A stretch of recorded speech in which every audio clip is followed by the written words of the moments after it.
एकदा जेवतो तो योगी, दोनदा जेवतो तो आपल्यासारखा भोगी, तीनदा जेवतो तो मोठ्या झाले बरं तरी 10 वेळा खाता.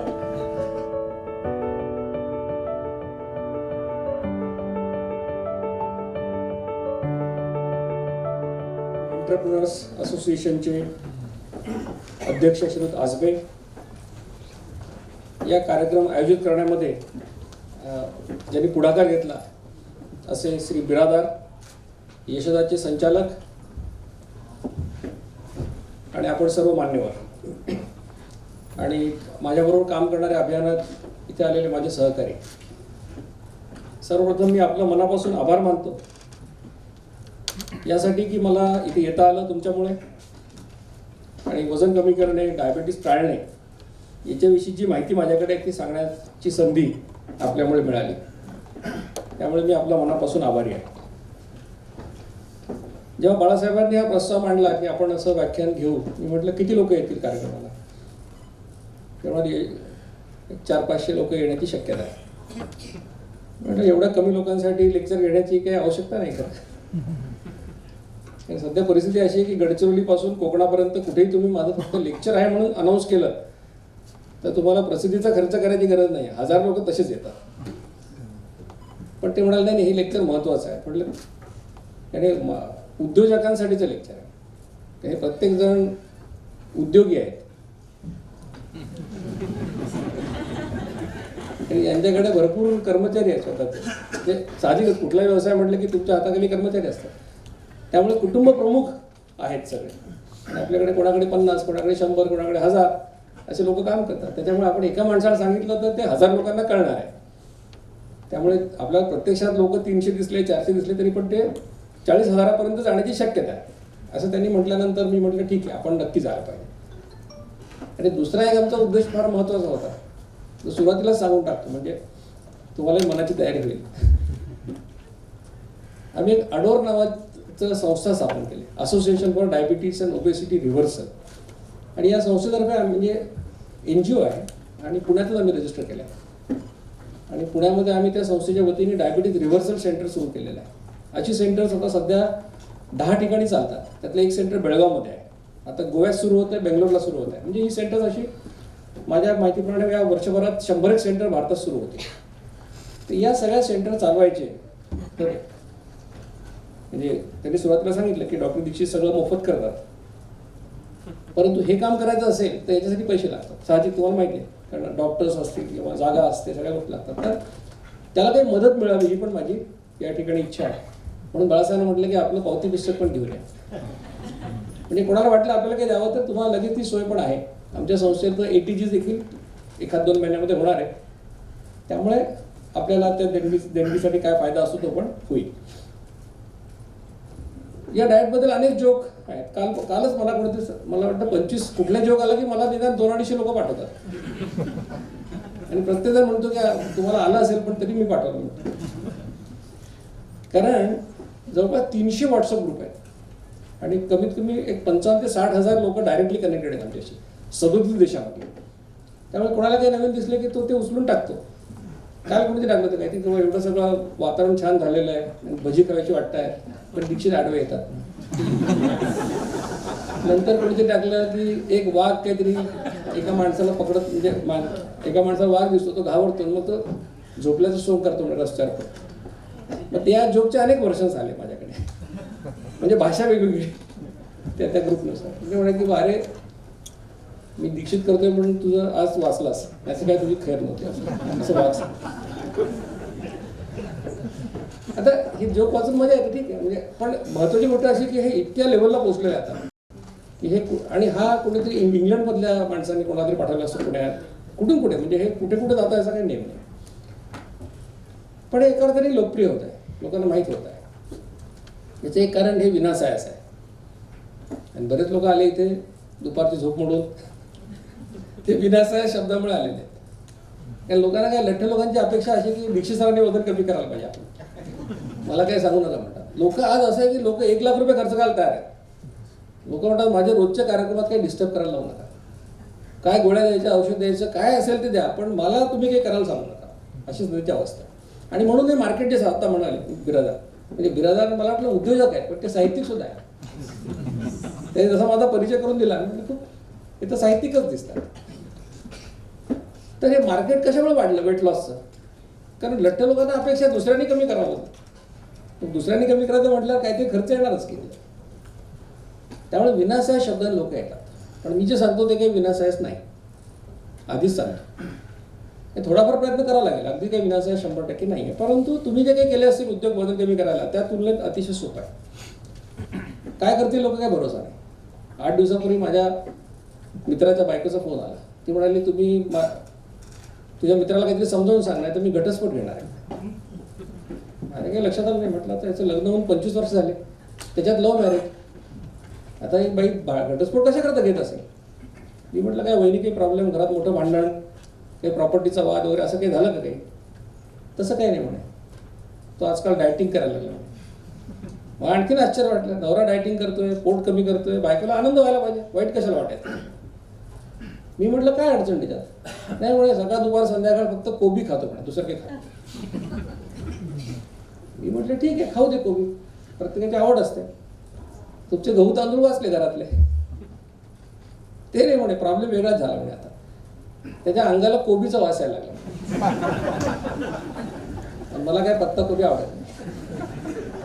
लग्न 25 वर्षापूर्वी कोबीशी केलं नव्हतं, या माणसाशी केलं होतं. सांगायचा उद्देश काय, लोक काय करतील काय भरोसा नाही. त्या तुलनेत मी सांगतो ते साधं सोपं सहज करण्यासारखं आहे, म्हणून तुम्हाला ते नक्की विनाशायच वाटेल. त्या स्लाईडच्या खाली माझा ईमेल ॲड्रेस दिलेला आहे, ewl.adortrust@gmail.com. त्याचा उद्देश असा की तुम्हाला काही एखादा प्रश्न विचारायचा वाटलं 2-4 दिवसांनी 8 दिवसांनी तरी याच्यावर मेल पाठवा. तुम्हाला 8 दिवसात त्याचं उत्तर मिळेल. हे अभियान म्हणून आमचं कमिटमेंट आहे.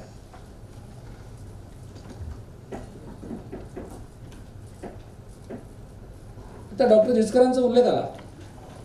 मी जे तुम्हाला सांगतोय हे डॉक्टर जिचकरांनी सांगायला सुरुवात केली आणि 97 ते 2004 अशी 7 वर्ष त्यांनी हे काम केलं. त्यांचा अपघाती मृत्यू झाल्यामुळे अभियान थोडं थांबलं होतं तिथे. आणि 2012 मी त्यांचं एक व्याख्यान ऐकलं. ते ऐकल्यानंतर मी तो प्रयोग स्वतःवर केला, माझं वजन कमी केलं, मला पटलं म्हणून मी लोकांना सांगायला सुरुवात केली. त्याच्यामुळे स्थूलत्व आणि मधुमेहमुक्त विश्व अभियान आणि आजचं व्याख्यान हे जिचकरांच्या स्मृतीला मी अर्पण केलेलं आहे. आता जिचकरांचा उल्लेख मी केला आणि जिचकरांच्या व्याख्यानाचा उल्लेख केला, त्यामुळे शक्यता अशी आहे की तुम्ही बरेच लोक आता जिचकरांचे व्याख्यान शोधाल यूट्यूबवर आणि ते ऐका. म्हणून एक सूचना अशी की कॉशन, की आता तुम्हाला जिचकरांचं व्याख्यान ऐकायचं कशा करता, त्यातली तळमळ समजून घेण्यासाठी ऐकायचं, त्यातून प्रेरणा घेण्यासाठी ऐकायचं. पण वजन कमी करण्यासाठी, डायबिटीज टाळण्यासाठी मी जे सांगतो ते ऐकायचं. जेव्हा केव्हा कॉन्ट्रोवर्सी वाटेल की जिचकर एक म्हणतात आणि मी एक म्हणतो, तेव्हा मी म्हणतो ते ऐका. याचं कारण असं की जिचकर जेव्हा सांगत होते तेव्हा टेक्नॉलॉजी एका वेगळ्या लेवलला होते. आणि जिचकरांनी जे सांगितलं ते सगळं आम्ही सगळे प्रयोग करून पाहिलं. त्यातलं जे सिद्ध करता आलं तेवढंच आम्ही तुम्हाला सांगतो.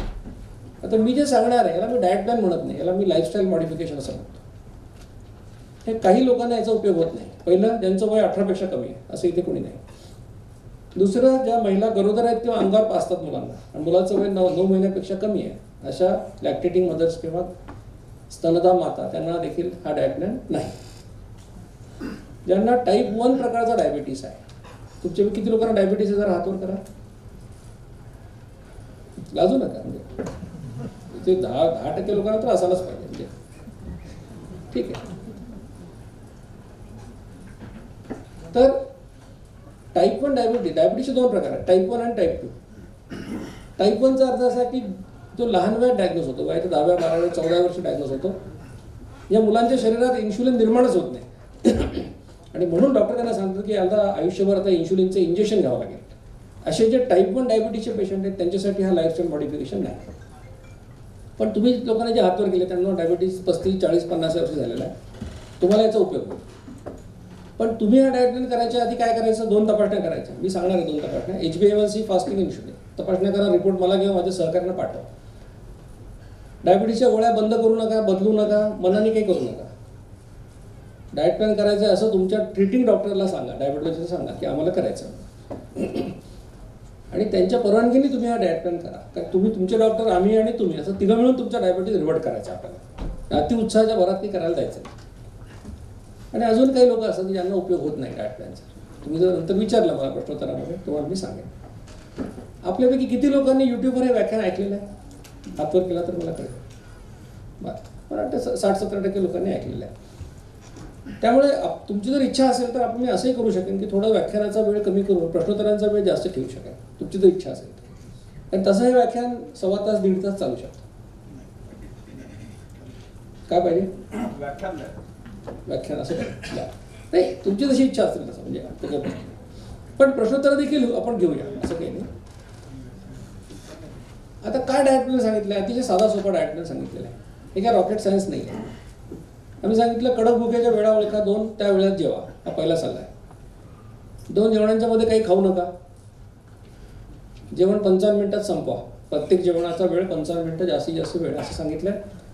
आणि 45 मिनिटात 4.5 किलोमीटर चाला किंवा सायकल चालवा किंवा पोहा, म्हणजे कुठलाही cardio exercise at a stretch 45 मिनिटं करा, असा आमचा सल्ला आहे. हा साधा सोपा डाएट प्लॅन आहे. आता तुम्ही लोक उद्योजक आहात, त्यामुळे तुमच्याकडे माहितीचं खूप मोठं बंबार्डिंग चालू असतं सगळ्यांना. म्हणजे आजकाल काय व्हॉट्सअपवर निम्मे लोक व्हॉट्सअप डॉक्टर झालेले. पेशंट डॉक्टरकडे येतो तेच म्हणतो की माझं सोनोग्राफी करा म्हणून सांगतो. तो म्हणतो काय तुझं डोकं दुखतंय म्हणून, सोनोग्राफी कशाला करायची पोटाची? तो म्हणाला आम्ही बी सिस्ट असतो, कधी कधी डोक्यात जातो म्हणे. इंटरनेटवर वाचलं. तर काही लोकांना डॉक्टरांनी पाठी लावून ठेवली पाहिजे की इंटरनेटवर काही वाचून आले असेल, त्याच्यातले प्रश्न विचारायचे असतील तर इथे येऊ नका आतमध्ये. मग कन्फ्युजन खूप आहे. कोण म्हणतं दर 2 तासाला खा, कोणी म्हणतं फक्त नॉनव्हेज खा, कोणी म्हणतं पालेभाज्याच खा, कोणी म्हणतं ताकच प्या, कोणी म्हणतं ज्वारीच्या लाह्या खा. अनेक डाएट प्लॅन, 247 प्रकारचे डाएट प्लॅन जगामध्ये आहे. आणि एक पुस्तकही लिहिलं आहे, वाय डाएट प्लॅन्स फेल. मग तुमच्या मला साहजिकच संभ्रम निर्माण होणं सहज शक्य आहे. मग विश्वास कशावर ठेवायचा? तर माझं तुम्हाला असं म्हणणं आहे की तुम्ही विश्वास माझ्यावर ठेवू नका आणि कोणावरच ठेवू नका, स्वतःवर ठेवा. कारण कुठल्या हिरोईनचं वजन किती कमी झालं याचा तुम्हाला काही उपयोग नाही. काय उपयोग आहे? ती आधीपासून चांगलीच दिसायची. म्हणजे तिच्याकडे बघून काय ते ठीक आहे, पुस्तक घ्याल तुम्ही, पण तुम्ही ते करून त्याचा उपयोगच होईल असं काही सांगतो. मग काय करा, 4 ऑब्जेक्टिव्ह बदल तुमच्यात माझ्या डाएट प्लॅननी घडतात. मी ऑब्जेक्टिव्ह शब्द वापरतो, कारण सब्जेक्टिव्ह म्हणजे काय, बरं वाटलं, छान वाटलं, उत्साह वाटला, ह्याला काय मोजमाप नाही आहे. हे काय कोणी कन्फर्म नाही करू शकत. मी तुम्हाला ऑब्जेक्टिव्ह पॅरामीटर देतो की जे तुम्ही मोजू शकता, लोकांना दाखवू शकता. आणि लोकच तुम्हाला विचारतात, वजन कमी होईल, पोटाचा घेर कमी होईल, HbA1c म्हणजे 3 महिन्याचा ॲव्हरेज ब्लड ग्लुकोज कमी होईल, आणि फास्टिंग इन्शुलिन नावाच्या हॉर्मोनचं रक्तातलं प्रमाण कमी होईल. या 4 गोष्टी घडतात. आणि जर या 4 गोष्टी कुठल्याही डाएट प्लॅननी घडल्या तर जगातला कुठलाही डॉक्टर असं म्हणू शकत नाही की आरोग्यासाठी वाईट आहे. त्याला मान्य करावं लागेल की आरोग्यासाठी चांगलं घडतंय. मग तुम्हाला असं वाटलं की 2 तासाला खायचा प्लॅन करून पाहू, हरकत नाही. पहिल्यांदा या 4 तपासण्या करून घ्या. मग 3 महिने 2-2 तासाला खायचं. लक्षात घ्या, कुठल्याही डाएट प्लॅनचा इफेक्ट बघायला 3 महिने लागतात. 8 दिवसात 10 दिवसात काय होत नसतं. 3 महिने करा. 3 महिन्यांनी परत या 4 तपासण्या करा. तुमच्या लक्षात येईल की सगळं वाढलेलं आहे. मग मी सांगतो ते ऐका. 3 महिने परत तपासण्या करा. तुमच्या लक्षात येईल की सगळं कमी झालेलं आहे. मग स्वतःवर विश्वास ठेवा. त्यामुळे कोणावर विश्वास ठेवायचा हा काही विषय नाही, पण प्रयोग केल्याशिवाय तुम्हाला निष्कर्ष काढता येणार हे नक्की. आता किती प्रयोग करायचे तुम्ही ठरवा. कारण 247 डाएट प्लॅन, प्रत्येकासाठी 3 महिने. मग तुम्ही दुसरा क्रायटेरिया लावा की सांगणारा माणूस कोण आहे. सांगणारा माणूस कोण आहे? भोंदू आहे का? डिग्री नसलेला आहे का? सांगणाऱ्या माणसाचा इंटरेस्ट काय आहे? तो काय मशीन विकतोय का, पावडर विकतोय का, पैसे मागतोय का, हे बघा. मग तुमचं लक्षात आलं की सांगणारा माणूस हा क्वालिफाईड माणूस आहे, सांगणाऱ्या माणसाचं इंटेन्शन चांगलं दिसतंय. मग या डाएट प्लॅनला आधी पसंती द्या प्रयोग करण्यासाठी. आणि फायदा झाला तर मग लाईफस्टाईल करा, असं मी तुम्हाला सांगतो. हा साधा सोपं आमचं म्हणणं आहे. माझ्यावर विश्वास ठेवा असं मी कधीही म्हणणार नाही. मी पण जिसकावर विश्वास ठेवला नाही, मी स्वतःवर विश्वास ठेवला. जेव्हा मला फायदा झाला तेव्हा मला ते पटलं. तसं तुम्ही प्रयोग करून पहा आणि मग ठरवा. मी सांगतो त्याला काही आधार आहे का? आयुर्वेदामध्ये लिहिलेलं आहे, द्वौ काल भुंजित, म्हणजे दिवसात 2 वेळा जेवावे. आयुर्वेदाने असं सांगितलंय की जसं तुम्ही अग्निहोत्र 2दा पेटवता, सूर्योदय आणि सूर्यास्त, तसं जठराग्नी प्रज्वलित झाला की 2 वेळा जेवा. असा आयुर्वेदाचा सल्ला आहे. वेदांमध्ये असं लिहिलंय की जो माणूस दिवसात 2दा जेवेल त्याला उपास केल्याचं पुण्य मिळेल. आणि तुम्ही सगळं पुण्यासाठीच करता. मग पुण्याचा इतका सोपा मार्ग काय असणार? 2 वेळा जेवण, रोज पुण्यच पुण्य. जैन धर्मामध्ये ब्यासना नावाची कल्पना आहे. ब्यासनाचा अर्थ काय? बे आसन. एकासना पण आहे, पण बे आसन म्हणजे 2 वेळा बसा आणि 2 वेळा जेवा असा सल्ला दिलेला आहे. आणि मध्ये मध्ये कोमट पाणी प्या असं व्यासनामध्ये सांगितलेलं आहे. जैन मुलींसाठी माझं व्याख्यान झालं शिरूरला पर्युषण पर्वामध्ये. आणि तेव्हा मी त्यांना व्याख्यान दिल्यानंतर त्यांनी सांगितलं की सर, आमच्याकडे तर जेवायला आम्ही 48 मिनिटं दिलेले आहेत. म्हटलं आम्ही 7 मिनिटाचा ग्रेस पिरियड दिलेला आहे. गौतम बुद्धांनी शिष्यांना काय सांगितलं? गौतम बुद्धांनी सांगितलं निरोगी राहायचं असेल माझ्यासारखं तर रात्री जेवू नका, एकदाच जेवा सांगितलेलं. कारण तो योगी होता. महाभारतामध्ये काय लिहिलंय बघा. महाभारतामध्ये लिहिलंय की एकदा जेवेल त्याला आरोग्य मिळेल, 2दा जेवेल त्याला शक्ती मिळेल, 3दा जेवेल त्याला आजार मिळेल आणि 4दा जेवेल त्याला नक्की मरण मिळेल. लिहिलेलं आहे महाभारत. संतांनी काय शिकवलं आपल्याला? हा उपदेश घराघरात पोचलेला आहे. एकदा जेवतो तो योगी, 2दा जेवतो तो आपल्यासारखा भोगी, 3दा जेवतो तो मोठ्याने सांगा जरा तरी 10 वेळा खाता. काय म्हणा? तर 3दा खाणारा माणूस रोगी असेल तर 10दा खाणारा महारोगी होईल. तेच तर घडते असं, काय दुसरं घडतं? खाण्याविषयी काही कंट्रोल कोणाला राहिलेलं नाही. लोक जिभेचे लाचार झालेले आहेत. तुम्ही कोणाला काही विचारा, काही पुढे करा की तो खातोच ते. म्हणजे तो असा विचार करत नाही की माझं जेवण झालेलं आहे का, मी आता चहा पिलेला आहे का, कशावर लोक काय काय खातात त्याचा काही नेम. खूप लोकांना विचारतो मी का खाता, कशासाठी खाता. लोक सांगतात कॅलरीज. जेवढे बुद्धिमान लोक तेवढे उत्तर भारी भारी द्यायचे. Vitamin, mineral. लोक आजकाल झिंक, मॉलिब्डेनम काय काय सांगायला लागले. खरं कारण काय माहिती का खाता? तुम्हाला मिळतं म्हणून तुम्ही खाता, दुसरं काही कारण नाही. खायला मिळतं म्हणून खाता, दुसरं काही कारण नाही. आता समजा बिरादार साहेबांनी इथे समोसा फिरवला, काही लोकांना आतून आनंद झालेला आहे. जास्त आनंदित होऊ नका असं काही प्लॅन नाही आहे. समोसा फिरवला, किती लोक नाही खाणार? जे कदाचित आमचा डाएट प्लॅन करत असतील किंवा पण बाकीचे सोडतील का? नाही सोडणार. शेजारचा म्हणाला नको तर म्हणतील घेऊन ठेव.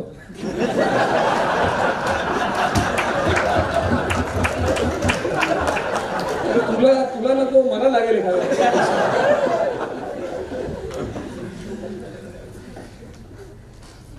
कशासाठी खाल्लं? समोसाची भूक आहे कोणाला? जेवून आले लोक सगळं 12:30 तरी खाल्लं. का खाल्लं? मिळालं म्हणून खाल्लं, दुसरं काही कारण नाही. तुमच्या त्या कुठल्या चौकात उभं राहा, लक्ष्मी रोडला जाऊन उभं राहा आणि कळकट कॅरी बॅग हातात घ्या, त्याच्यात 50 पैशाचे 200 चॉकलेट ठेवा. येणाऱ्या जाणाऱ्याला फुकट वाटायला सुरुवात करा. खात्रीने सांगतो, ज्याच्याकडे 70 लाखाची कार आहे तो सुद्धा काच खाली करून हात बाहेर काढा. का खाल्लं? मिळालं म्हणून खाल्लं. खाण्याविषयी आपल्याला काही अवेअरनेस नाही आहे. खाण्याचे काय परिणाम होतात याची आपल्याला काही माहिती नाही. जनावरांकडे बघा. सगळ्यात मूर्ख प्राणी म्हणजे गाढव, बरोबर? या गाढवाचं पोट भरलेलं असल्यानंतर त्याला खाऊ घालायचा प्रयत्न करा. एक तरी गाढव खाईल का? नाही खाणार. एकही गाढव असा गाढवपणा करत नाही. तर कोण खाईल? बुद्धिमान माणूस खाईल. फक्त कॉन्फरन्स आहे, रात्री कॉकटेल पार्टी आहे, करपट ढेकरा येतात, ऍसिडिटी झाली तर हा गोळ्या खाऊन जाईल. फुकटची दारू काय जाईल की नाही? जातो, सोडतो का? पैसे आधी भरलेले आहेत, सगळे वसूल करायचे असतात. ते विणावळ, केसरी बिसरी टूरला तुम्हाला घेऊन जा, कुठे कुठे जातात लोक सुट्ट्यामध्ये. ते सिक्कीम, दार्जिलिंग कुठेतरी नेऊन तुम्हाला सूर्योदय दाखवतात. ते सकाळी 5:30चा सूर्योदय, तुम्हाला उठवतात 2:30 वाजता. ते हॉटेल कुठेतरी लांब असतं. मग 2:30ला तुम्ही आंघोळी बिंगोळी करून आपल्या त्यांच्या बसमध्ये बसले छोट्या, त्या पहिलं काम हातात समोसे ठेवतात आणि लोक 3:30 वाजता समोसे खातात पहाटे. विमानाने या तुम्ही कधी, रात्री 12:30-1 विमानात बघा. ते काय करतात, त्यांच्याकडे स्नॅक्स संपून टाकतात. कॉम्प्लिमेंटरी म्हणून वाटून टाकतात. लोक रात्री 1:30 वाजता सँडविच खातात. म्हणजे बाप जन्मात खाल्लं होतं सँडविच? फुकट मिळालं म्हणून खाल्लं, पैसे भरले म्हणून खाल्लं. अरे काय खाण्याविषयी अवेअरनेस नाही. प्राण्यांचं अनुकरण जर तुम्ही केलं खाण्याच्या बाबतीत तर 80% आजार आपले कमी होतात, हे लक्षात घ्या.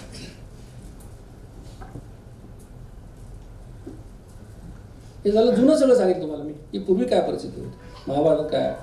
नवीन सायन्स काय सांगते आता. डॉक्टर मॅटसन नावाचा एक शास्त्रज्ञ आहे, त्याने इंटरमिडिएट एनर्जी रेस्ट्रिक्शन या विषयावर अभ्यास केलेला आहे. त्याचा एक पेपर पब्लिश झाला, किती वेळा खाल्लं कधी खाल्लं तर आरोग्यावर काय परिणाम होतो. मॅटसनचा निष्कर्ष बघा. मॅटसन म्हणतो की जगात सध्या प्रचलित काय 3 वेळा जेवणे आणि एकदा नाश्ता करणे. मॅटसन म्हणतो उत्क्रांतीच्या दृष्टीने बघितलं तर हे अनैसर्गिक आहे असं मॅटसन सांगतो. का बरं असं म्हणतोय मॅटसन? कारण माणूस जेव्हा पृथ्वीवर जन्माला आला, निर्माण झाला, तेव्हा आपण जंगलात राहत होतो. किती वर्ष जंगलात काढले आपण? 6 लाख वर्ष आपण जंगलात काढलेले आहेत. गेली 10,000 वर्ष आपण जंगलाच्या बाहेर. त्याच्यापैकी 5,000 वर्ष आपल्याला शेती येते. म्हणजे आपलं बिहेवियर काय आहे? जंगलातल्या प्राण्याचं आहे. 6 लाख वर्ष कुठे आणि 5,000 वर्ष कुठे? मग जेव्हा तुम्ही जंगलात राहत होते तुम्हाला शेती येत नव्हती, काय नव्हतं, खायचे कसे? मग प्राणी मारायचा, खायचा, दुसरं काय येत होतं? जे बाकीचे प्राणी करतात तेच तुम्ही करत होते. आणि मग जर प्राणी मारून खायचा असेल, शिकार करून खायचं असेल तर ब्रेकफास्ट, लंच, डिनर अशी लक्झरी असणारे काय आयुष्य शक्यच नाही. आज खायला मिळालं तर पुढचं पुन्हा 15 दिवसांनी, महिन्याभरात मिळत होतं. आज देखील शिकार करणाऱ्या कम्युनिटीज कुठल्याही बघा, एकाला डेअरी नाही आहे, कारण कष्टच तेवढे आहेत, पळायचंच तेवढं आहे. त्यामुळे माणसाचं शरीर हे उपाशी राहण्यासाठी निसर्गाने निर्माण केलेलं आहे, भरपेट खाण्यासाठी निर्माण केलेलं नाही. या जगात जेवढे लोक उपाशी राहून मेले त्याच्या 100 पट जास्त खाऊन मेलेले आहेत. जगात कोणी खाऊन मरत, उपाशी राहून मरत. 2016 साली नोबेल पुरस्कार मिळाला जपानी शास्त्रज्ञाला. कशाबद्दल मिळाला? ऑटोफॅगी नावाची कल्पना त्यांनी शोधली. म्हणजे काय? त्यांना सांगितलं की जर तुम्ही उपाशी राहिला तर तुमच्या चांगल्या पेशी कॅन्सर पेशींना खातात. मग जेव्हा तुम्ही माझा डाएट प्लॅन करता तेव्हा तुम्ही 2 वेळा जेवलं, समजा 1ला जेवलं, 9ला जेवलं रात्री, तर 9 ते 1 16 तास गॅप पडतो. काही लोक सकाळी 8 रात्री 8ला जेवतात, त्यांचा 12 तास गॅप पडतो. आपोआप कॅन्सर प्रिव्हेन्शनला मदत होते. म्हणजे मी जे सांगतोय याला आयुर्वेदामध्ये आधार आहे, याला धर्मांमध्ये आधार आहे, याला संतांचा उपदेशाचा आधार आहे, याला महाभारत काय रामायण सगळ्याचा आधार आहे, मॉडर्न सायन्सचा आधार आहे या सगळ्या गोष्टी. मुद्दा फक्त एवढाच आहे की आपल्याला ते कधी कळणार आणि कळून कधी वळणार. हे सगळ्यांना माहिती आहे की संत म्हणतात 3दा खातो तो रोगी. पण आपल्या समाजामध्ये दुर्दैवाने ज्ञानाचं रूपांतर शहाणपणामध्ये होत नाही, म्हणून ही सगळी अडचण आहे. आणि हा प्रॉब्लेम केव्हा सुरू झाला? जेव्हा ब्रिटिश भारतामध्ये आले. असं म्हणतात या जगाचं वाटोळं ब्रिटिशांनी केलेलं आहे. ते जेव्हा आले त्यांनी पहिल्यांदा चहा आणला भारतामध्ये. चहा आपल्याकडे नव्हता. चहा करायचे चौकात चौकात फुकट तयार करून वाटायचे आणि फुकट दिला की आपले लोक काही घेतात. तेव्हा फुकट मिळालं म्हणून आपल्या पूर्वजांनी 2 कप पिला असणार आहे. आज तुम्ही 500 रुपये किलो घेता तोच चहा. मग चहा नव्हता तर बिस्किट नाही, खारी नाही, ब्रेड नाही, टोस्ट नाही, समोसा नाही, काही नव्हतं. लोक 2दा जेवायचे, एवढंच करत होते. म्हणजे 150-200 वर्षात सगळा घोटाळा झालेला आहे. आता मुख्य प्रश्नाकडे येऊ. लठ्ठ कोणाला म्हणायचं? कोणाला म्हटलं वजन वाढलं, पोट सुटलं, तो म्हणतो मी खात्या पित्या घरचा आहे. मग म्हणून एक फॉर्म्युला सांगतो सोपा, की सेंटीमीटरमध्ये उंची किती बघा, त्याच्यातून 100 वजा करा. जे उत्तर येईल ते तुमचं किलोग्रॅममध्ये जास्तीत जास्त वजन असायला पाहिजे. समजा एखाद्याची उंची 5 फूट आहे, म्हणजे 150 सेंटीमीटर. त्यातून 100 गेले, उरले 50. त्यातून 10% कमी करा, उरले 45. म्हणजे 5 फुटाच्या माणसाचं वजन हे 45 किलो ते 50 किलोच्या रेंजमध्ये असायला पाहिजे. मी नेहमी सांगतो की हे व्याख्यान फक्त माहिती देणारं व्याख्यान नाही, हे करमणूक करणारं व्याख्यान नाही. या व्याख्यानात तुमचं आयुष्य बदलण्याची क्षमता आहे. लाखो लोकांनी आपलं आयुष्य बदललंय, तुमचे बदलू शकतं. पण हे प्रामाणिकपणे मी जे सांगतो ते करण्याची आवश्यकता आहे. एक नक्की की तुमचा उद्याचा दिवस आजच्यासारखा असणार नाही. हे व्याख्यान ऐकल्यानंतर तुमचा उद्याचा दिवस आजच्यासारखा असणार नाही, हे तुम्हाला मी गॅरंटीने सांगतो. मी प्राध्यापक माणूस आहे तर मला होमवर्क द्यायची सवय आहे. पहिला गृहपाठ तुम्हाला असा की तुमचं अपेक्षित वजन किती ते बघा आणि किती जास्त आहे ते शोधा. पुष्कळ लोकांनी ते कॅल्क्युलेशन केलं, त्यांच्या चेहऱ्यावर दिसलं. ते म्हणाले अरे बापरे असं आहे का? पाहिजे किती 55, आहे किती 97, पाहिजे 61, आहे 82. ठीक आहे, हरकत नाही, कळलं तुम्हाला. लक्षात घ्या की आपलं वजन जास्त आहे समजणं आणि किती कमी करायचं आहे टार्गेट मिळणं हा वजन कमी करण्याच्या प्रवासातला महत्त्वाचा टप्पा आहे, तो तुम्ही गाठला. कारण तुम्ही जर मान्यच नाही केलं वजन जास्त आहे तर कमी करायचा प्रयत्न पण नाही करणार ना. तर तुम्ही त्या लेवलला आता फर्स्ट इयरमधून सेकंड इयरला गेले तुम्ही. लठ्ठपणाची काळजी का करायची? एवढे सगळे आजार लठ्ठपणामुळे होतात. मेंदूमध्ये रक्तस्राव, हातपाय डोळे पडणे, ब्लड प्रेशर वाढणे.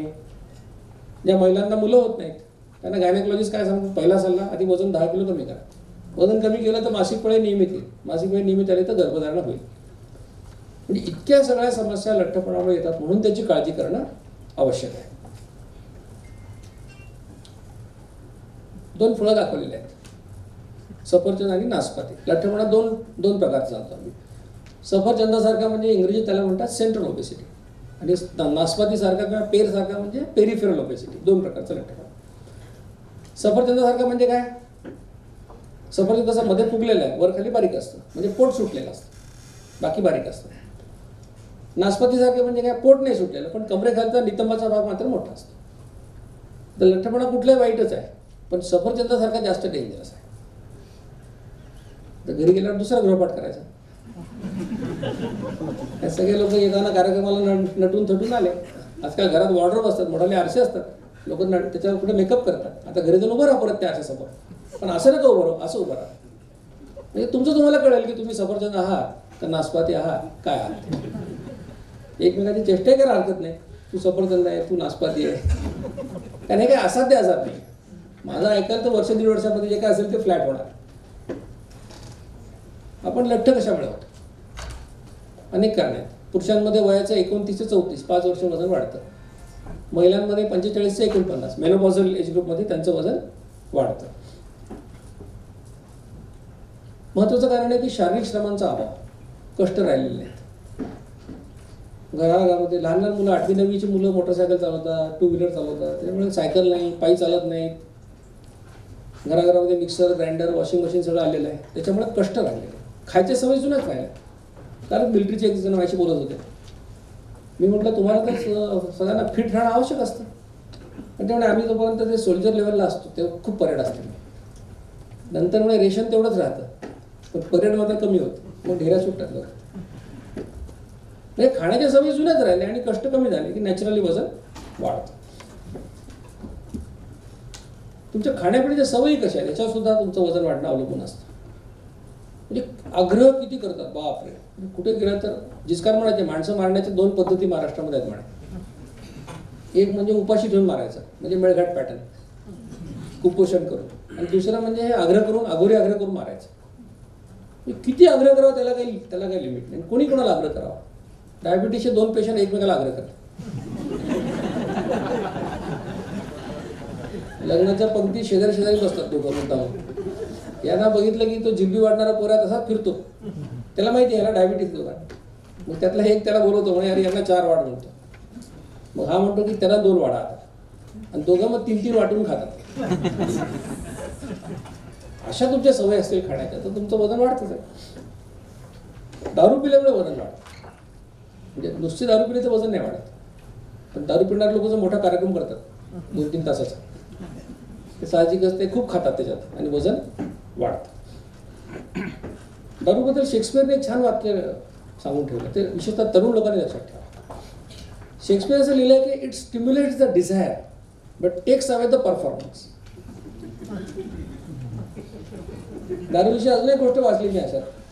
त्या म्हटलं की दारू तयार करताना सैतानाने काय केलं म्हणे, पोपटाचं रक्त, वाघाचं रक्त आणि डुकराचं रक्त एकत्र केलं आणि त्याच्या मिश्रणातून दारू तयार झाली. याचा पुरावा काय म्हणे? सोपं आहे म्हणे. एखाद्या माणसाने दारू प्यायला सुरुवात केली, पहिले 2 पेग झाले की पोपटासारखं गोड बोलायला लागतो. तू तो मेरा भाई है. रात्री 11 वाजता बायकोला फोन करतो मोबाईलवर, आय लव्ह यू म्हणतो. तिथेच तिला कळतं काहीतरी भानगड आहे. अजून 2 पेग पिले की मग वाघासारखा डरकाळा मारायला लागतो. नगरसेवकापासून पंतप्रधानापर्यंत सगळ्यांना शिवाय द्यायला लागतो. काही लोकांना आठवलेलं दिसतं काय. आणि अजून 2-4 पेग पिले की गटारात लोळायला. शिक्षणामुळे आपल्याला खरं तर कळलं पाहिजे चांगलं काय वाईट काय.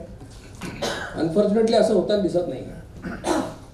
म्हणजे सॉफ्टवेअरमध्ये काम करणारे आमचे लोक किंवा मग मॅनेजमेंट, मेडिकल, डेंटल, इंजिनिअरिंगचं शिक्षण घेणारे विद्यार्थी, त्यांची स्टाईल बघा काय झाली आज खाण्यापिण्याची. एवढंच काय, तुमची मुलं ICSE CBSE शाळांमध्ये असतील, त्यांच्या कॅन्टीनमध्ये काय मिळतं बघा, पालक समेत ते तुम्ही लक्ष द्यायला पाहिजे. काय मिळतं खायला तिथे? काय मिळतं? मॅगी मिळते, तिथे बर्गर मिळतो, हॉटडॉग मिळतो, तिथे कोल्ड्रिंक मिळतं, पण तिथे पोळी भाजी मिळत नाही, धपाटं मिळत नाही, थालीपीठ मिळत नाही. ही परिस्थिती आहे. मग ही मुलं काय खातात? जो मुलगा इथे येतो आणि आईला सांगतो की आम्ही तुमच्यासारखे आता आळणी नाही राहिलो म्हणतो, तुम्ही चहात 2 चमचे साखर घालता, म्हणजे आता हेल्थ कॉन्शियस आहे, मला अर्धा चमचा साखर टाक म्हणतो. आणि हा त्या IITच्या कॅन्टीनला गेला की 5 मिनिटात 500 मिलीलिटरचं कोल्ड्रिंक पितो गटागटा. आणि कोल्ड्रिंकचे 100 ml ला 11 ते 12 ग्रॅम साखर आहे. म्हणजे हा मुलगा 5 मिनिटात 12 चमचे साखर खातो. आत्तापासून या मुलांना आवरलं नाही आपण तर आपलं भविष्य अतिशय अंधकारमय आहे, हे लक्षात ठेवा. काही औषधांमुळे वजन वाढतं. विशेषतः डायबिटीसच्या ट्रीटमेंटमध्ये जे औषधं वापरतो, जेव्हा टाईप 2 डायबिटीसला इन्शुलिनचं इंजेक्शन चालू करतो, तेव्हा त्याचा साईड इफेक्ट वजन वाढणे असा असतो. मेटफॉर्मिन सारखं जर औषध काही सोडलं तर मेजॉरिटी औषधांमुळे डायबिटीसचं वजन वाढतं. इतकी सगळी कारणं आहेत ज्याने तुमचं वजन वाढू शकतं. लोकांना बरं वाटतं की आपल्याला काही स्वतःला ब्लेम करायचं कारण नाही, काहीतरी कारण आहे. खरं कारण तुम्हाला सांगतो. खरं कारण काय? तुम्ही आवश्यकतेपेक्षा जास्त खाता, शारीरिक श्रम करत नाही, पैसे नुसते कमावले खर्च नाही केले तर काय होतं? बँक बॅलन्स वाढतो. तसंच चरबीचा बँक बॅलन्स वाढून अंगा खांद्यावर तुमच्या चरबी दिसायला. 2012 मध्ये माझं वजन वाढल्याचं माझ्या लक्षात आलं. 8-10 किलो वाढलं होतं, 8-1 किलो. मग अनेक प्रयोग केले वजन कमी करायचे. तुम्ही केले असतील. एक दिवशी आठवड्यातून उपास करायचा कडक, मग काय रात्री फक्त फळच खायचे. मग एक दिवशी फळं, दुसऱ्या दिवशी उपास, तिसऱ्या दिवशी रस प्यायचे. तोही प्रयोग केला. असं 3-3 दिवसाची सायकल करत राहायचं. मग इंटरनेटवर जी जनरल मोटर्स डाएट मला मिळालं. कुणी केलंय? केलंय ना? पण असे कसे उद्योजक? केलंय, तेही केलं. मग आयुर्वेदिक, होमिओपॅथिक औषधं पण आजकाल खूप लोकांनी सुरू केलं. आमचं हे काढा प्या, तुमचं वजन कमी होणार. आजकाल पेपरला जाहिराती खूप येतात. अर्धा पानभर या गोळ्या खाल्ल्या की वजन कमी. अनेक गोळ्या असतात सगळ्या. पण आयुर्वेदिक, होमिओपॅथिक म्हणजे डॉक्टरांविषयी मला राग नाही आहे. म्हणजे जे डॉक्टर त्यांची पॅथी प्रामाणिकपणे प्रॅक्टिस करतात त्यांच्याविषयी मला आदर आहे. आयुर्वेदाने काय सांगितलं की माणसं सगळी सारखी नाही. कोणी वात प्रकृती, कोणी पित्त प्रकृती, कोणी कफ प्रकृती, आणि याचे परम्युटेशन कॉम्बिनेशन असतात. मॉडर्न मेडिसिन फार सोपं आहे प्रॅक्टिस करायला. ज्याला इंग्लिश वाचता येतं तो प्रॅक्टिस करू शकतो. जायचं 1mg.com वर जायचं आणि त्या औषधाचं नाव टाकायचं, सगळं कळतं. इफेक्ट काय, साईड इफेक्ट काय. पॅरासिटामॉल दिलं की सगळ्यांचा ताप उतरतो. तुम्ही डॉक्टर असा किंवा नसा. तसं आयुर्वेदाचं नाही आहे. आयुर्वेदाचं प्रॅक्टिस करताना तुम्हाला लक्ष ठेवावं लागतं. याची प्रकृती कुठली आहे? एकच औषध सगळ्यांना चालत नाही. म्हणून जे आयुर्वेदिक डॉक्टर असं म्हणत असतील की माझं औषध दिल्याने सगळ्यांचं वजन कमी होतं, ते आयुर्वेदाची प्रॅक्टिस करत नाही. होमिओपॅथीचं असंच आहे. होमिओपॅथीमध्ये तर प्रत्येक माणसाचं वेगळं औषध आहे.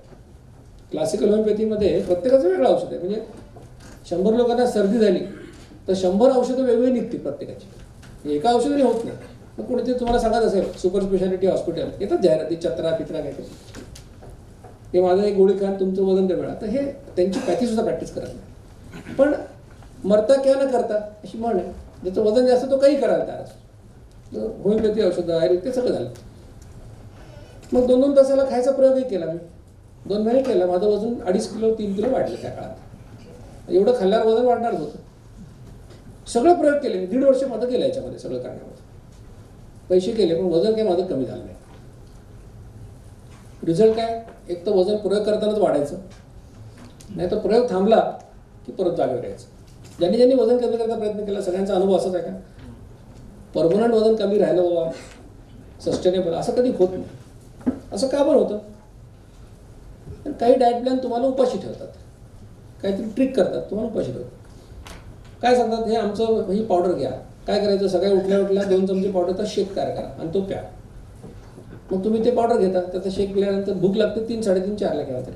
मग तेव्हा तुम्ही जेवता. मग काय होतं? इफेक्टिव्ह तुम्ही एकच जेवण करता. आता इतर वेळा तुम्ही 2 चमचे पावडरवर असता, म्हणजे कॅलरीज कमी होतात. मग एखाद्या महिन्यामध्ये 1 किलो वजन कमी होतं. 3,500-4 हजारचा डब्बा असतो, तो खर्च होतो. तर तुम्हाला वाटतं बरं आहे, पैसे गेले पण 1 किलो कमी झालं. पुढच्या महिन्यात अजून एक डबा, अजून 4,000, अजून 1 किलो कमी होतो. तिसऱ्या महिन्यात प्रॉब्लेम येतो. घरी पाहुणे जेवायला आलेले असतात. बायकोनी भजे केलेले असतात, पुरणपोळी केलेली असते, आंब्याचा रस असतो. पाहुणे मस्त हात मारतात, ते खायला आलेले असतात. आणि तुम्ही काय करता त्यावेळेला? 2 चमचे. तेव्हा तुमच्या डोक्यात प्रकाश पडतो, अरे माझं आयुष्य असं कसं काय? लोक आंब्याचा रस खातात आणि मी काय करतो? शेक पितो. जेव्हा तुम्हाला एक ज्ञान मिळतं तेव्हा तुम्ही तो डब्बा बाजूला केला. डब्बा बाजूला केला, आंब्याच्या रसाला हात लावला की वजन पुन्हा जागे येतं. काही डाएट प्लॅन खूप अवघड असतात. आजकाल काय बरेच आश्रम विश्रम निघाले कुठे कुठे कुठे, आणि तुमच्या ऐपतीनुसार प्लॅन असतात. 1 लाखाला 8 दिवस 10 दिवस तुमचं काय. मग तुम्ही तिथे गेलात की तिथे वजन कमी करायला एका माणसासाठी 5 लोक असतात. एक जण तुम्हाला सकाळी उठवतो 4 वाजता, दुसरा तुमच्यावर पळतो 4 किलोमीटर, तिसरा तुम्हाला थोडं थोडं खायला देतो दिवसभर, चौथा लक्ष ठेवतो तुम्ही मध्ये काही चोरून खाता का तुम्ही. एवढं सगळं टाईट कंडिशनमध्ये खायला कमी आणि व्यायाम, तुमचं वजन नॅचरली कमी होणार. 1-2 किलो कमी होतं 8-10 दिवसात. तुम्ही खुश, पैसे संपले, पॅकेज संपलं. 10 दिवसानंतर सगळ्यांचं मग मीटिंग असते आणि तुमचे गाईड तिथे असतात. ते म्हणतात बघा तुमचं वजन कमी केलं की नाही, आम्ही 8 दिवसात 1-2 किलो कमी झाले, आता आमचं ऐका पुढे अजून कमी होईल. ते म्हणतात काय करायचं सांगा. तर उद्यापासून 33 ग्रॅम सफरचंद खायचं आणि 19 ग्रॅम तांदूळाचा भात खायचा. तुम्ही त्यांच्याकडे बघता, हे काय असं काय बाप जन्मात तुम्ही कधी असं सफरचंद खाल्लेलं नसतं. एक खाता नाही तर अर्ध खाता. 33 ग्रॅम कसं काय मोजायचं? त्यांच्या लक्षात येतं तुमचा प्रॉब्लेम. या लठ्ठ्या लोकांना मदत करायला जगातले सगळे लोक तयार असतात. त्यामुळे तुमची काळजी करू नका. तुम्ही लक्षात आलं वजन कसं करायचं. हे आम्ही वेइंग मशीन आणून ठेवले डिजिटल, 10,000 रुपयाला आहे फक्त. हे घेऊन जा म्हणजे. मग ते मशीन तुम्ही घरी आणता. उद्यापासून कार्यक्रम सुरू. मग घरी आलं मग सफरचंद घ्यायचं, कापायचं. मग थोडं जास्तच असतं ते. तुमचा छोटा मुलगा येतो त्याला तू खा, पुन्हा कापायचं. दुसऱ्या मुलाला तू खा. एवढं सगळं करून वजन काही कमी होत नाही. आधीच तुम्हाला एवढं उपाशी ठेवलं असतं 8-10 दिवस, काही कमी होत नाही. तुम्हाला संशय यायला लागतो बहुतेक वेइंग मशीन खराब आहे. त्यांनी सांगितलं 33 आपण खातो 38. विश्वास उडाला की मग ते वेइंग मशीन बाजूला, पुन्हा खायला सुरू की पुन्हा वजन टाकलं.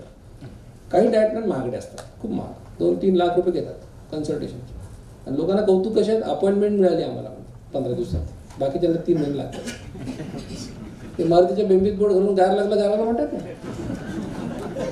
तिथे विंचू असतो आतमध्ये आणि ते चावलं. आता कसं सांगायचं, आपले तर गेले 3 लाख, याचे कशाला वाचवायचे.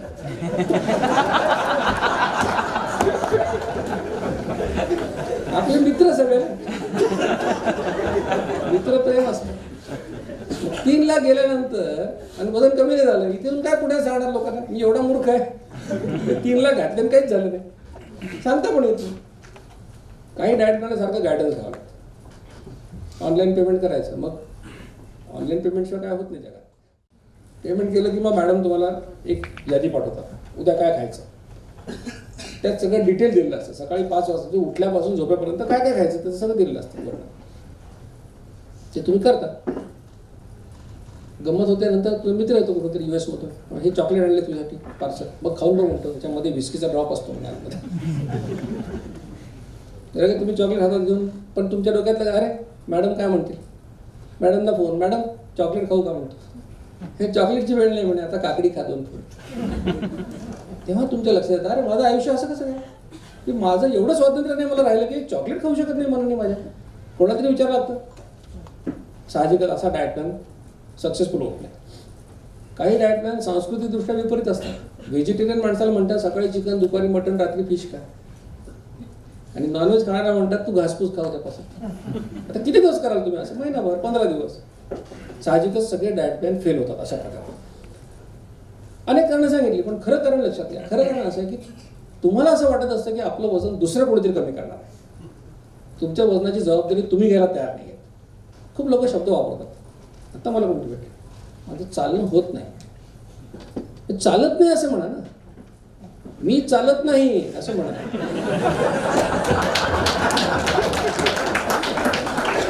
होत नाही म्हणजे परमेश्वराची इच्छा. त्याला काय दुरुस्त कर, त्याला काय दुरुस्ती आहे का? त्याची इच्छा, त्याला काय दुरुस्त कर. तुझं चालत नाही ना, तूच चाल ना उद्यापासून. हे असे शब्द वापर. खाल्लं जातं, अरे कुणी काय तोंडात कोणतं तुम्ही खाता आनंदाने, खाल्लं जातं म्हणतात. तुमची मानसिकता अशी की आपलं वजन दुसऱ्या कोणी कमी करायला. काही लोक येतानाच विचार करून आले, आता दीक्षित सर आपल्यासाठी 4 किलोमीटर पळणार उद्यापासून. तर मी असलं काही करणार नाही हेच सांगतो. मी फक्त रस्ता दाखवणार आहे. चालायचं तुम्हालाच आहे, चाललात तर तुम्हाला फायदा होणार आहे, नाही चाललात तुमचं नशीब. तर जोपर्यंत ही मानसिकता जात नाही, जोपर्यंत तुम्ही तुमच्या वजनाची जबाबदारी घेणार नाही, तोपर्यंत ते कमी होणार नाही. ही काळ्या दगडावरची रेघ आहे, हे लिहून ठेवा. तुमच्या वजनाची जबाबदारी तुम्हालाच घ्यायची आहे. फक्त सगळे प्लॅन फेल झाल्यावर की बहुतेक वजन कमी करायचा एवढाच मार्ग असेल. तुम्हाला हसू आलं, हे काय मूर्खपणाची गोष्ट आहे. असं कधी चरबी जाते ना नाही का? हे काय मग? याला आम्ही म्हणतो लायपोसक्शन किंवा बॅरेट्रिक सर्जरी. म्हणजे काय? लायपोसक्शन म्हणजे तुमच्या पोटात पाईप घालतो, चरबी काढतो. लिटरला 10,000, 20,000, 15,000 रेट असतात. लोक मरतात सुद्धा ऑपरेशनमध्ये. काही लोकांचं बॅरेट्रिक करतो. म्हणजे काय? अन्न खाल्लं की ज्या पिशवीत जातं त्याला म्हणतात जठर किंवा स्टमक. तुमची कॅपॅसिटी असते 20 पोळ्या खाण्याची, खाऊन खाऊन कमावलेली असते, आणि तुमचा तोंडावर कंट्रोल नाही. आम्ही तुमची पिशवी कापून टाकतो, त्याची कॅपॅसिटी करतो 4 पोळ्यांची. मग आता काय होतं? 4 पोळ्या खाल्ल्यानंतर किती इच्छा झाली खायची, तर खाल्लं तर उलटी होते, कारण पिशवीच भरून जाते.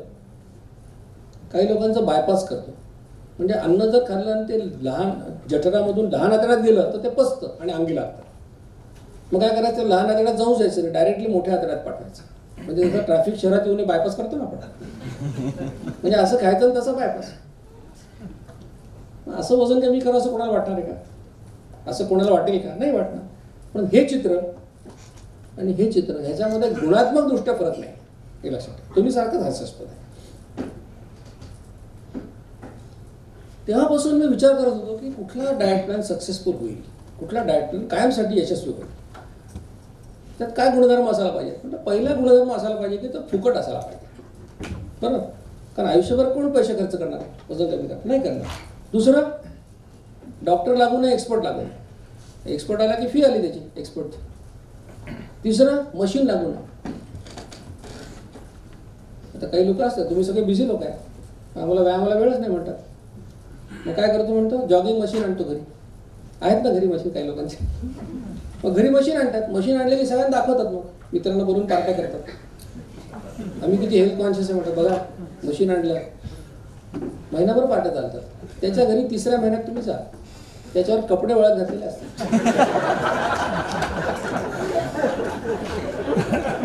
जॉगिंग मशीनचा परमनंट उपयोग कपडे वळत घालणे एवढा नसतो, काही नसतं. काय ते त्याचा पट्टा काहीतरी खराब होतो, ते मेंटेनन्स होत नाही, ते मशीनचा उपयोग होतो. त्या मशीन लागू नये. कुठल्याही न्यूट्रिशनल पावडर बाजारातून विकत घेऊन खायची गरज पडू नये.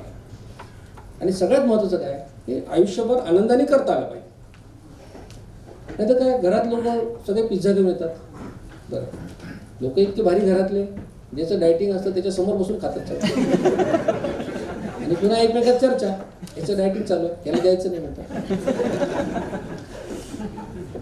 तो बिचारा ब्लॅक टी पितो तिथे बसून त्यांच्यासमोर, आणि सगळे झोपले की रात्री 12 वाजता फ्रीज मधलं काढून बका खातो.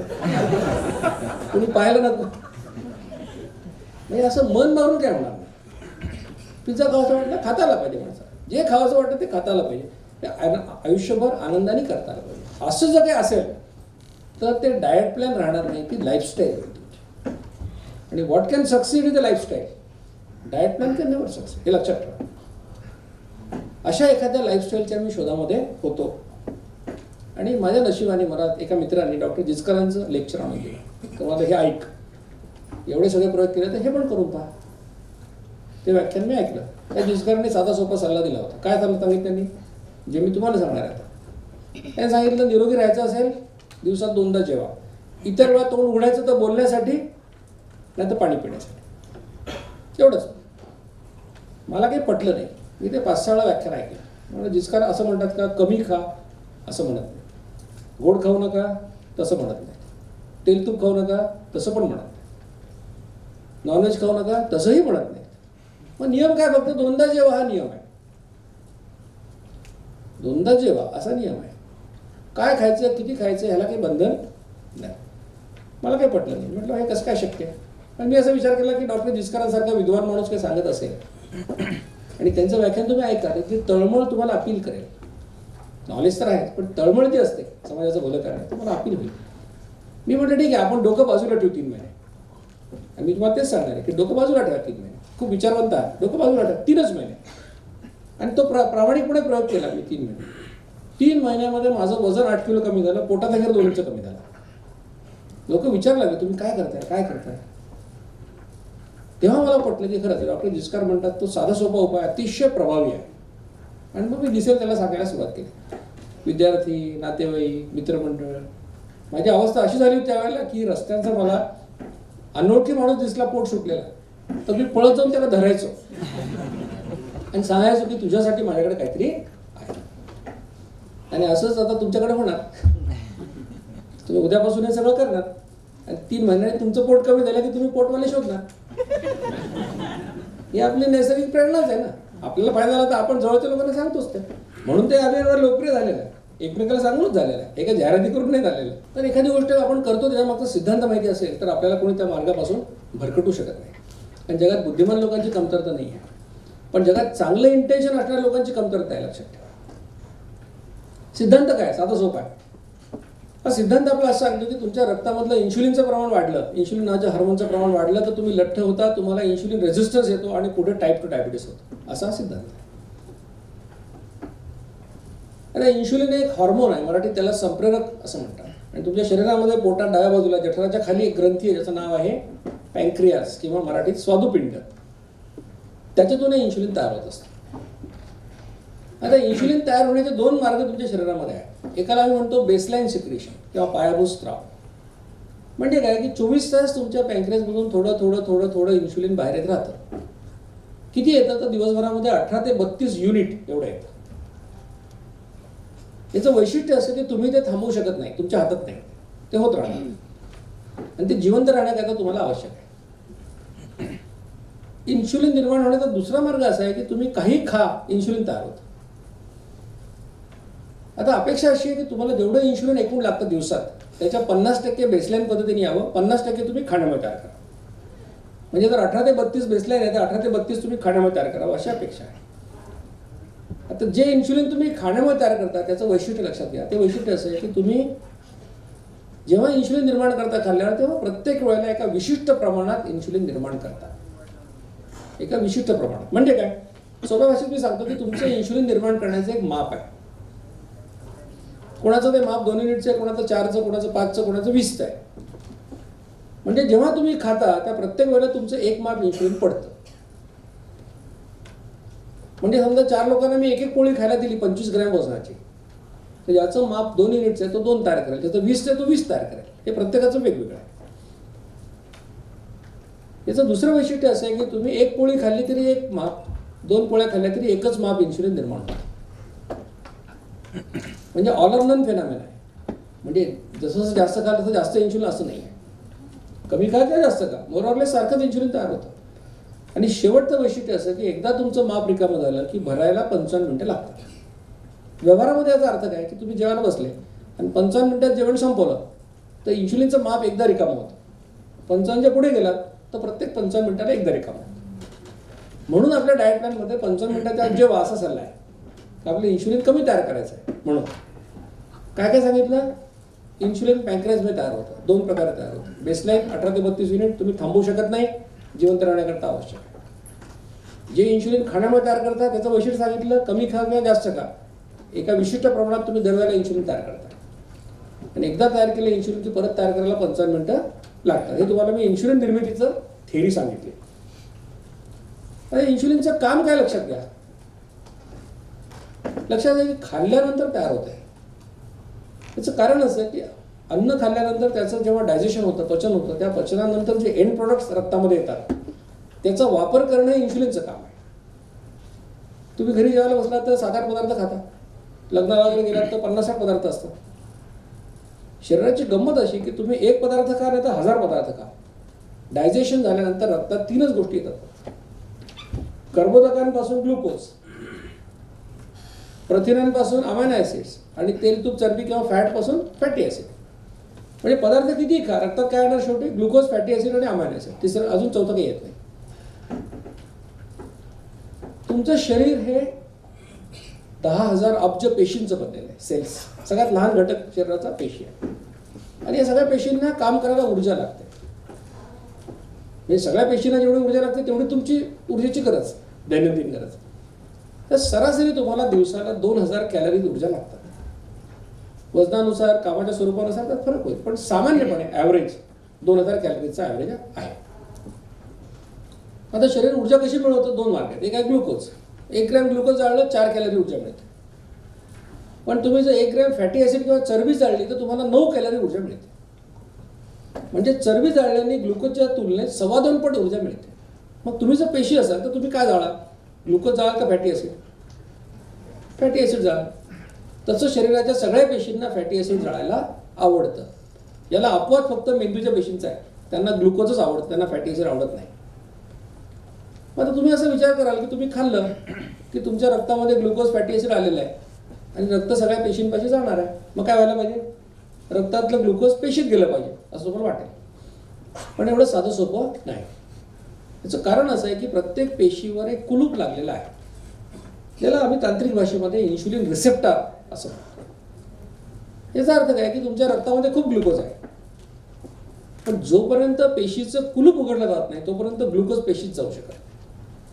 मग इन्शुलिनचं पहिलं काम लक्षात घ्या, पेशीवरचं कुलूप उघडायचं आणि ग्लुकोजला पेशीत पोचवायचं, हे पहिलं काम. मग आता ग्लुकोज पेशीत गेलं, पेशीने वापरलं, त्यांचं काम झालं. तरी तुमच्या रक्तात आणखी ग्लुकोज शिल्लक आहे. मग काय करायचं? हे जास्तीच्या ग्लुकोजचं रूपांतर इन्शुलिनमुळे ग्लायकोजन नावाच्या पदार्थामध्ये होतं आणि हा पदार्थ तुमच्या यकृतामध्ये साठवून ठेवला जातो, लिव्हरमध्ये. आणि प्रौढ माणसाच्या शरीरामध्ये 100 ग्रॅम ग्लायकोजन साठवायची क्षमता असते, त्याच्यापेक्षा जास्त नाही साठवत आहेत. तर ग्लायकोजनचा उपयोग काय असतो? 1 ग्रॅम ग्लुकोजपासून 4 कॅलरी मिळतात, तर 100 ग्रॅम ग्लायकोजनपासून 400 कॅलरी ऊर्जा तुम्हाला मिळू शकते.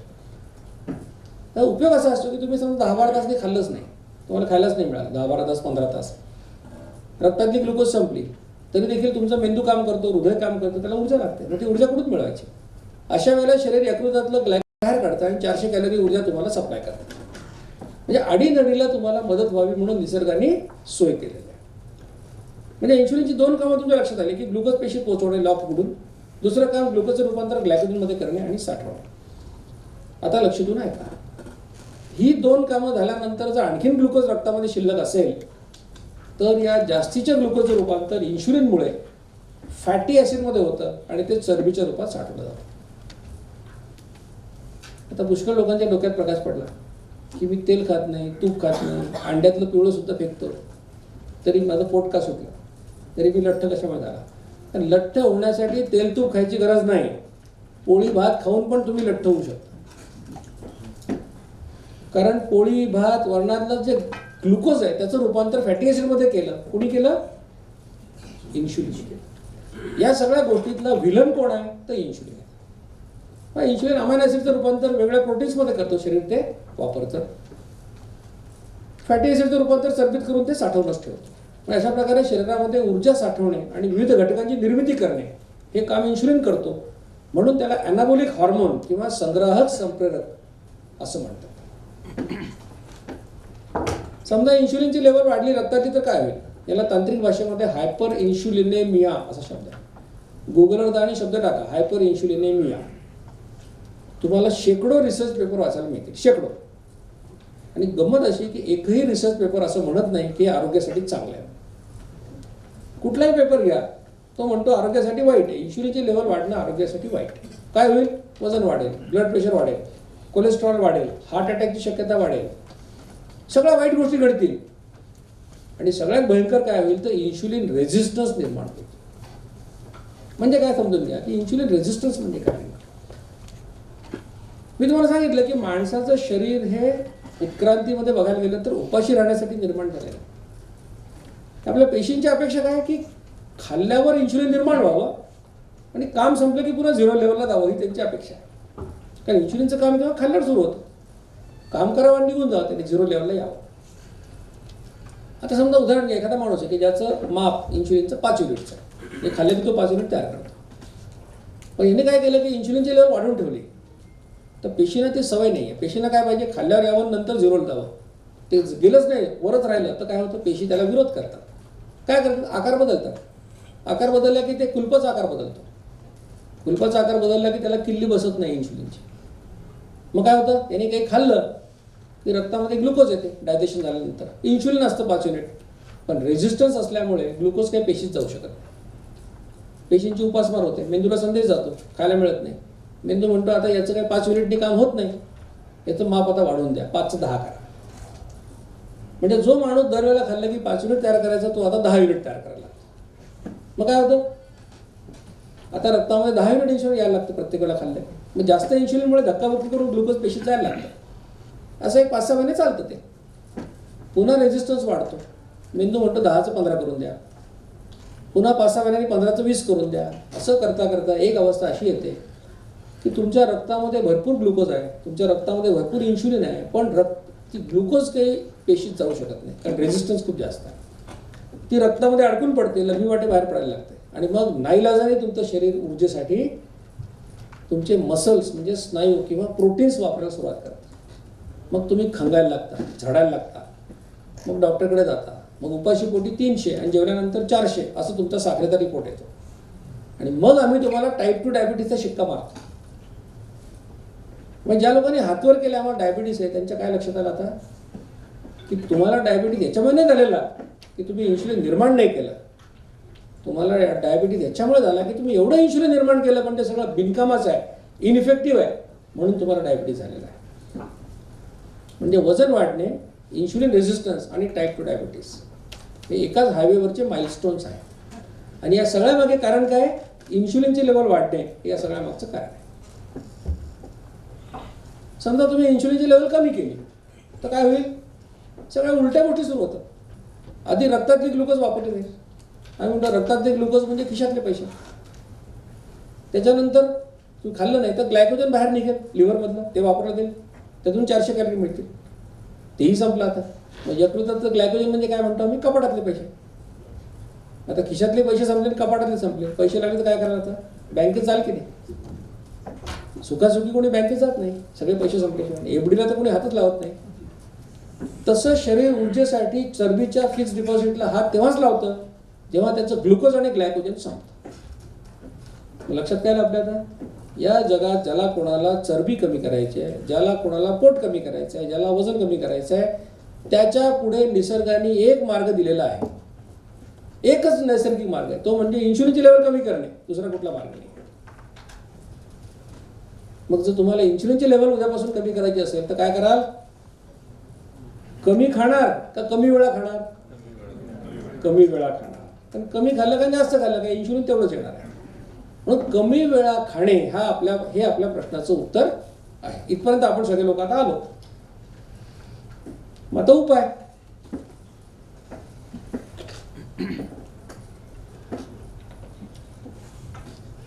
कमी वेळा खायचं. किती कमी वेळा खाऊ शकतो तुम्ही, सामान्यपणे माणसाला 2दा भूक लागते, कडक भूक. म्हणून 2दा कडक भूक कुठलं केव्हा लागते बघा, 2दा जेवण. हा पहिला सल्ला आहे. ज्याला कडक भुकेच्या वेळा कळल्या नाहीत असे पुष्कळ लोक असतात की कडक भूक म्हणजे काय माहित नाही. कारण काम म्हणून लोक खातात बऱ्याच वेळा, कारण खूप वेळा खाल्लेलं असतं, भूकच नसते, पण डबा आणलेला असतो घरून. आणि बायको घरी यायला विचारते भाजी कशी झाली होती, तो म्हणतो छान झाली होती, म्हणून भाजी दिलीच नव्हती आज. कारण काम म्हणून खातो, वेळात 10 मिनिटं वेळ असं 15 मिनिटं खातात. पण ज्यांना कळलं नाही भुकेच्या त्यांच्यासाठी 2 पॅटर्न जगात आहेत. सकाळी 9 संध्याकाळी 6चा पॅटर्न आहे, आणि दुसरा दुपारी 12:30 रात्री 8:30-9चा पॅटर्न आहे. कुठल्या पॅटर्ननी तुमच्या सोयीने चालू करून द्या. 7-8 दिवसात तुम्हाला ट्रायल अँड एररनी कळेल की आपली भूक काही 9ची नाही, आपली 11ची भूक आहे. एकदा वेळा कळल्या की त्या वेळेला जेवण 55 मिनिटात संपवा. 55 मिनिटं जेवा असं मी सांगितलेलं नाही.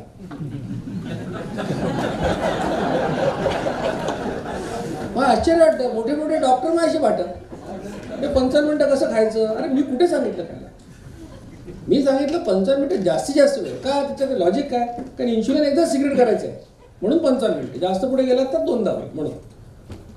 पण शक्यता आहे की जेव्हा तुम्ही आता सुरुवातीला डाएट प्लॅन कराल, आता तुम्ही 10 वेळा खाता, उद्या तुम्ही 2दा खाणार, तर सुरुवातीला 8-10 दिवस कदाचित तुम्हाला जेवायला 55 मिनिटं लागतील सुद्धा. काय कराल, तुम्ही जेवायला बसले की आपलं ताट वाढून आणणार. त्याच्यानंतर गेल्या 24 तासात घरातल्या लोकांनी जे जे खाल्लं असेल ते सगळं छोट्या छोट्या वाट्यांमध्ये अरेंज करून व्यवस्थित बसून लागू शकतं. काही लोकांचं ओव्हर इटिंग होतं, दुपारी 1ला जेवलो, आता 9ला जेवायचं, मध्ये काही झालं आपल्याला तर त्याच्यापेक्षा 1 पोळी जास्त खातो.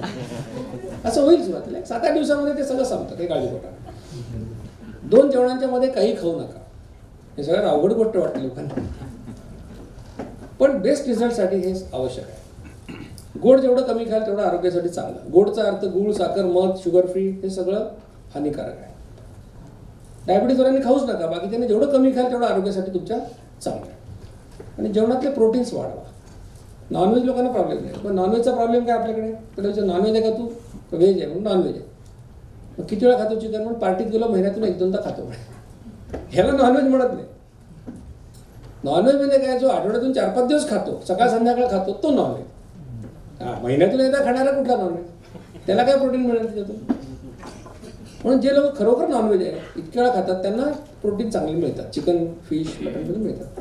प्रॉब्लेम कोणाचा? शाकाहारी लोकांचा प्रॉब्लेम आहे. पोळी खाल्ली 11%, भात खाल्ला 9%, वरण खाल्लं 20%. आणि वरण कसं खातो आपण? वाटीवर वरणात तळाशी डाळ सगळी, वर पाणी. काय प्रोटीन मिळणार? मग काय करा? 3 पोळ्या खाता तर 1 पोळी कमी करा. त्याच्या जागी वाटीवर घट्ट वरण खा, मोड आलेलं कडधान्य खा, सोयाबीन खा, शेंगदाणे खा, चीज खा, पनीर खा. कल्पना काय की कार्बोहायड्रेट थोडे कमी करायचे, प्रोटीन थोडे वाढवायचे. मग म्हणतात पोळी बंद करतो उद्यापासून. काय खातो? ओट्स खातो. कधी बाप जन्मात कोणी खाल्ले होते घरात ओट्स? आयुष्यभर पोळी खाल्ली, आवडते ना तुम्हाला, खा ना मग, कोण नाही म्हणत. बंद करायची काय आवश्यकता नाही आहे. आयुष्यभर करता येईल आनंदाने अशाच गोष्टी करायच्या, कारण हा लाईफस्टाईल आहे, डाएट प्लॅन नाही आहे. मग 3 पोळ्यापैकी 1 कमी करणं सोपं आहे. प्रोटीन वाढवा, कार्बोहायड्रेट कमी करा. 4 गोष्टी सांगितल्या. कडक भुकेच्या 2 वेळा जेवा, 55 मिनिटाच्या आत जेवण संपवा, गोड कमी खा, प्रोटीन्स वाढवा.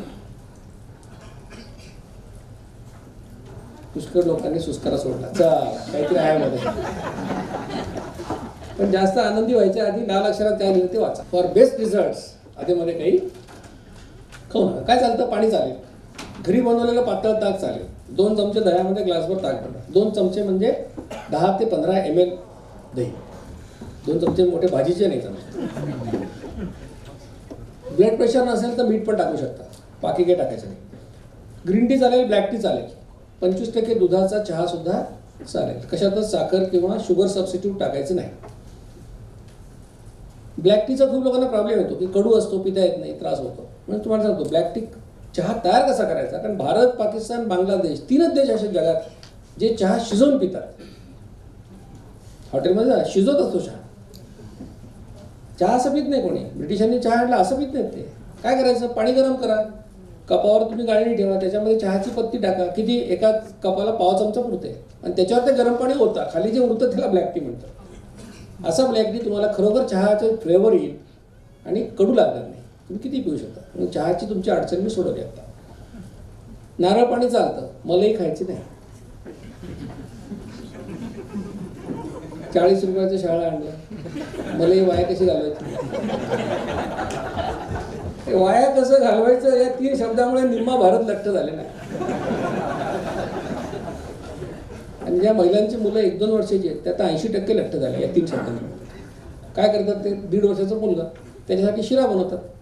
आणि प्रेम एवढं मुलावर, ते चांगलं तूप, त्याच्यामध्ये 10 चमचे तूप टाकतात चांगलं, आणि ते शिरा तयार करतात. आणि त्याच्यामध्ये 24 तास फिरतात प्लेट घेऊन.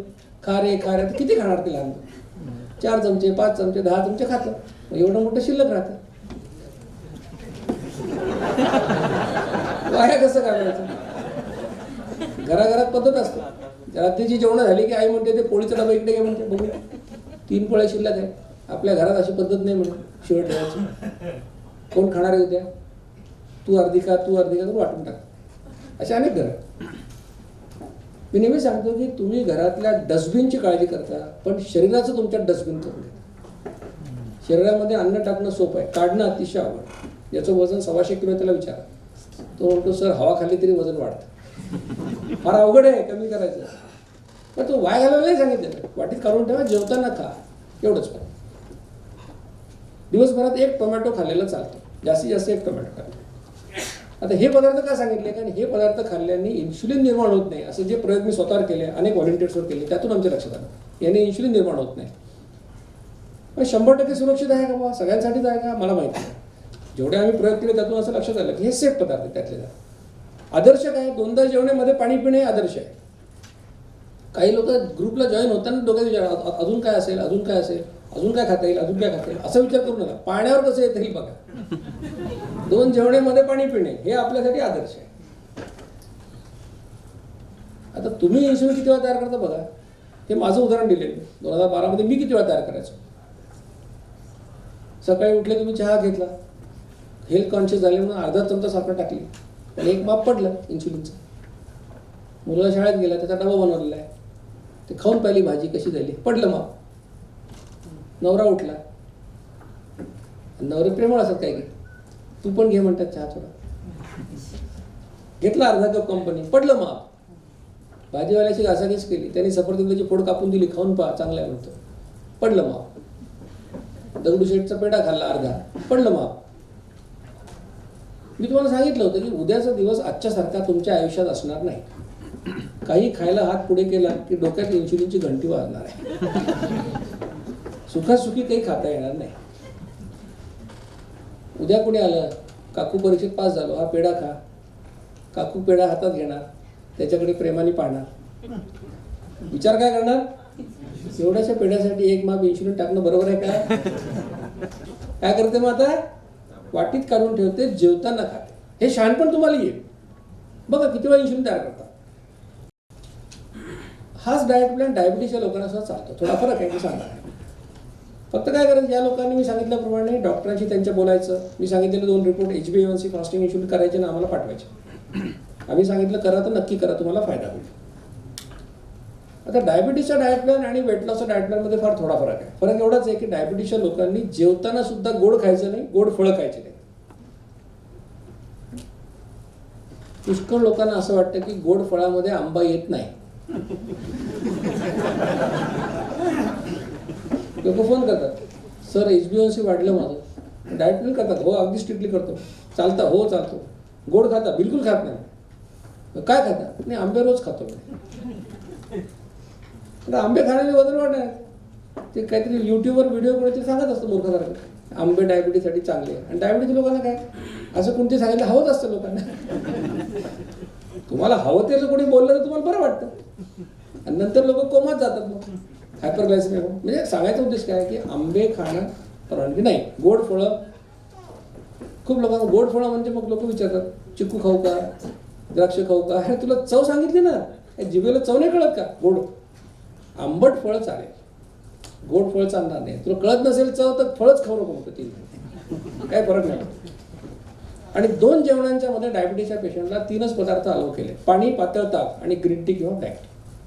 म्हणजे वेट लॉस वाल्याने आणखीन 3 पदार्थ परवानगी दिलेली आहे. 25% दुधाचा चहा, नारळ पाणी आणि टोमॅटो, हे 3 पदार्थ डायबिटीसच्या लोकांसाठी आहेत. 2 तपासण्या करायला मी सांगतो. HbA1c फास्टिंग इन्शुलिन का बरं सांगतो, कारण HbA1c हे 3 महिन्याचा ॲव्हरेज ब्लड ग्लुकोज आहे. तुम्हाला सांगितलं उद्या ब्लड शुगर करा, तुम्ही काय करता, आज जरा कमीच खाता आणि गोड तर खातच नाही. घाबरतो ना आपण, उद्या डायबिटीस डायग्नोज झाला तर काय, भीती वाटतं लोक. पण HbA1c केलं तर काय होतं, 1 महिन्यापूर्वी खाल्लेले आंबे पण त्यात दिसतात, लपाछपी नाही करतात. तर 5.6 पर्यंत नॉर्मल आहे. 5.7 ते 6.4 म्हणतात प्री डायबिटीस, 6.5च्या पुढे गेलं तर म्हणतात डायबिटीस. दुसरी तपासणी मी सांगतो फास्टिंग इन्शुलिन. ही तपासणी कोणी महाराष्ट्रात करतच नव्हतं. फार महत्त्वाची तपासणी. कारण उपाशीपोटी इन्शुलिन किती पाहिजे, त्याचं काम कधी सुरू होतं, खाल्ल्यावर सुरू होतं. उपाशीपोटी किती पाहिजे, कमीत कमी पाहिजे, 0च्या जवळ पाहिजे, निदान 10च्या खाली पाहिजेच पाहिजे. 10च्या वर गेलं त्याला आम्ही म्हणतो प्री डायबिटीस. पॅथॉलॉजिस्ट म्हणतात ते 26 पर्यंत नॉर्मल आहे, ते चुकीचं आहे. उपाशीपोटी कमीत कमी पाहिजे, कारण इन्शुलिन वाढणं याचा अर्थ इन्शुलिन रेझिस्टन्स निर्माण होतोय आणि पुढे टाईप 2 डायबिटीस होणार आहे, हा त्याचा अर्थ. या 2 तपासण्या करायच्या असतात. सुदैवाने या अभियानामुळे महाराष्ट्रामध्ये आणि भारतात सुद्धा आता कुठेही तुम्ही गेलात बऱ्याच ठिकाणी तर तुम्हाला ह्या तपासण्या 550-600 रुपयात करून मिळतात. याला पूर्वी 1200-1300 रुपये लागत होते. तर या तपासण्या ज्याला अभियानात जॉईन व्हायचं त्याला या 2 तपासण्या करणं आवश्यक असतं. या 2 तपासण्या करायच्या असतात. आता अडचण काय येऊ शकते, उद्यापासून डाएट प्लॅन करायचं ठरवलं तर काय काय प्रश्न निर्माण असतात, खूप लोकांसमोर असतात. पहिला प्रश्न, सकाळचा साखरेचा चहा कसा सोडू, गंभीर समस्या आहे. किती लोकांपुढे आहे, हातवर करा. पण लाजाळू लोक आहेत. बरं, मी पण तुमच्यासारखा आहे, मला पण आवडत नाही. पण लक्षात घ्या की साखरेचं व्यसन लागतं माणसाला. जे तुमच्या घरात जर डायबिटीसचा पेशंट असेल आणि त्याला बिनसाखरेच्या चहाची सवय असेल, त्याला एखाद दिवशी तुम्ही साखरेचा चहा दिला त्याला मळमळतं, बरोबर आहे का? त्याचं व्यसन केलं नाही, त्याला फक्त 8 दिवस लागतं. मग काय करा, 8 दिवस जगन्नाथाचं व्रत समजा आणि बिन साखरेचा चहा प्या 8च दिवस. 9व्या दिवशी तुम्हाला साखरेचा चहा आवडणार नाही हे तुम्हाला मी गॅरंटी देतो. म्हणजे तुम्हाला जे फार गंभीर समस्या वाटते तशी काही नाही ती. हे फक्त 8 दिवसाचा प्रश्न आहे. निर्धार 8 दिवस पाहिजे. चक्कर येईल का? आम्ही दिवसभर काम करतो, साईटवर जातो, इकडे कुठे ऑफिसवर जातो वगैरे वगैरे. ज्या व्यक्तीचं वजन 70 किलो आहे त्याच्यामध्ये 13 किलो चरबी आहे. 13 किलो चरबीचा अर्थ 1,20,000 कॅलरीचा स्टॉक तुमच्याकडे आहे. आणि दिवसाला किती लागतात तुम्हाला? 2,000 कॅलरीज. म्हणजे काय? 60 दिवस तुम्ही काही खाल्लं नाही, नुसतं पाणी पिलं तरी तुम्ही मरणार नाही. हे डॉक्टर म्हणून मी तुम्हाला बॉन्ड पेपरवर लिहून चक्कर बिक्कर सगळं सायकोलॉजिकल आहे. काही नाही, पाणी भरपूर काय. सगळे तज्ञ ब्रेकफास्ट करायला सांगतात. म्हणजे कोणी आर्टिकल दाखवतो ब्रेकफास्ट नाही केला तर हार्ट अटॅक येतो. ब्रेकफास्ट नाही काय करायचं? लोक काय वाचत नाहीत पूर्ण, पण ते हेडिंग वाचून येतात लोक. तुमचा अनुभव काय आजवरचा? भूक नसताना जर खाल्लं तर अपचन होतं, आणि भूक असून खाल्लं नाही तर ॲसिडिटी होते का नाही? हे काय रॉकेट सायन्स थोडीच आहे, दैनंदिन अनुभव आहे. आम्ही तुम्हाला तेच सांगतोय की भुकेच्या 2 वेळा जेवा. आम्ही तुम्हाला असं नाही म्हटलं ब्रेकफास्ट करू नका. ब्रेकफास्ट म्हणजे काय? तुमची कल्पना सकाळी 8-9ला खाल्लेला म्हणजे ब्रेकफास्ट. मग तुम्हाला 8ला भूक लागते, 8ला जेवून घ्या तुम्ही. तुम्ही ब्रेकफास्ट म्हणा, आम्ही त्याला पहिलं जेवण म्हणतो. एवढाच फरक आहे. आम्ही तुम्हाला ब्रेकफास्ट करू नका असं नाही म्हटलेलं. मग ज्याला भूक लागत नाही त्याला बळजबरी ब्रेकफास्ट खाऊ घातला त्याला अपचन होणार आहे. म्हणून आम्ही तुम्हाला सांगितलं की भुकेच्या वेळेला जेवा. नैसर्गिक सल्ला दिलेला आहे. आमच्याकडे ब्रेकफास्ट, लंच, डिनर, सपर हे शब्द नाही. आमच्याकडे काय पहिलं जेवण दुसरं जेवण हे शब्द. यातून प्रॉब्लेम येतात. मग मुंबईच्या बाईंनी एका फोन केला, सर तुमचं डाएट प्लॅन केला 8 दिवस झाले, डोकं दुखतं, ॲसिडिटी होते. म्हटलं तुम्हाला भूक कधी लागते? म्हणजे 8 वाजता. जेवता कधी? 1 वाजता. का बरं 1 वाजता? लंच ब्रेक 1 वाजता. म्हणजे 5 तास तुम्ही उपाशी राहिले तर तुम्हाला ॲसिडिटी होणारच, त्रास होईलच तुम्हाला. 8ला जेवा लागेल. 8ला कसं काय जेवणार? त्याला काय झालं? तुमची भूक आहे, 8ला जेवायला पाहिजे. तुमच्या भुकेला तुम्ही जेवा. शक्यच नाही 8ला जेवण. पण काय झालं? आमची स्वयंपाकवाली बाई येत नाही एवढ्या लवकर. मी म्हटलं मी येऊ का उद्यापासून?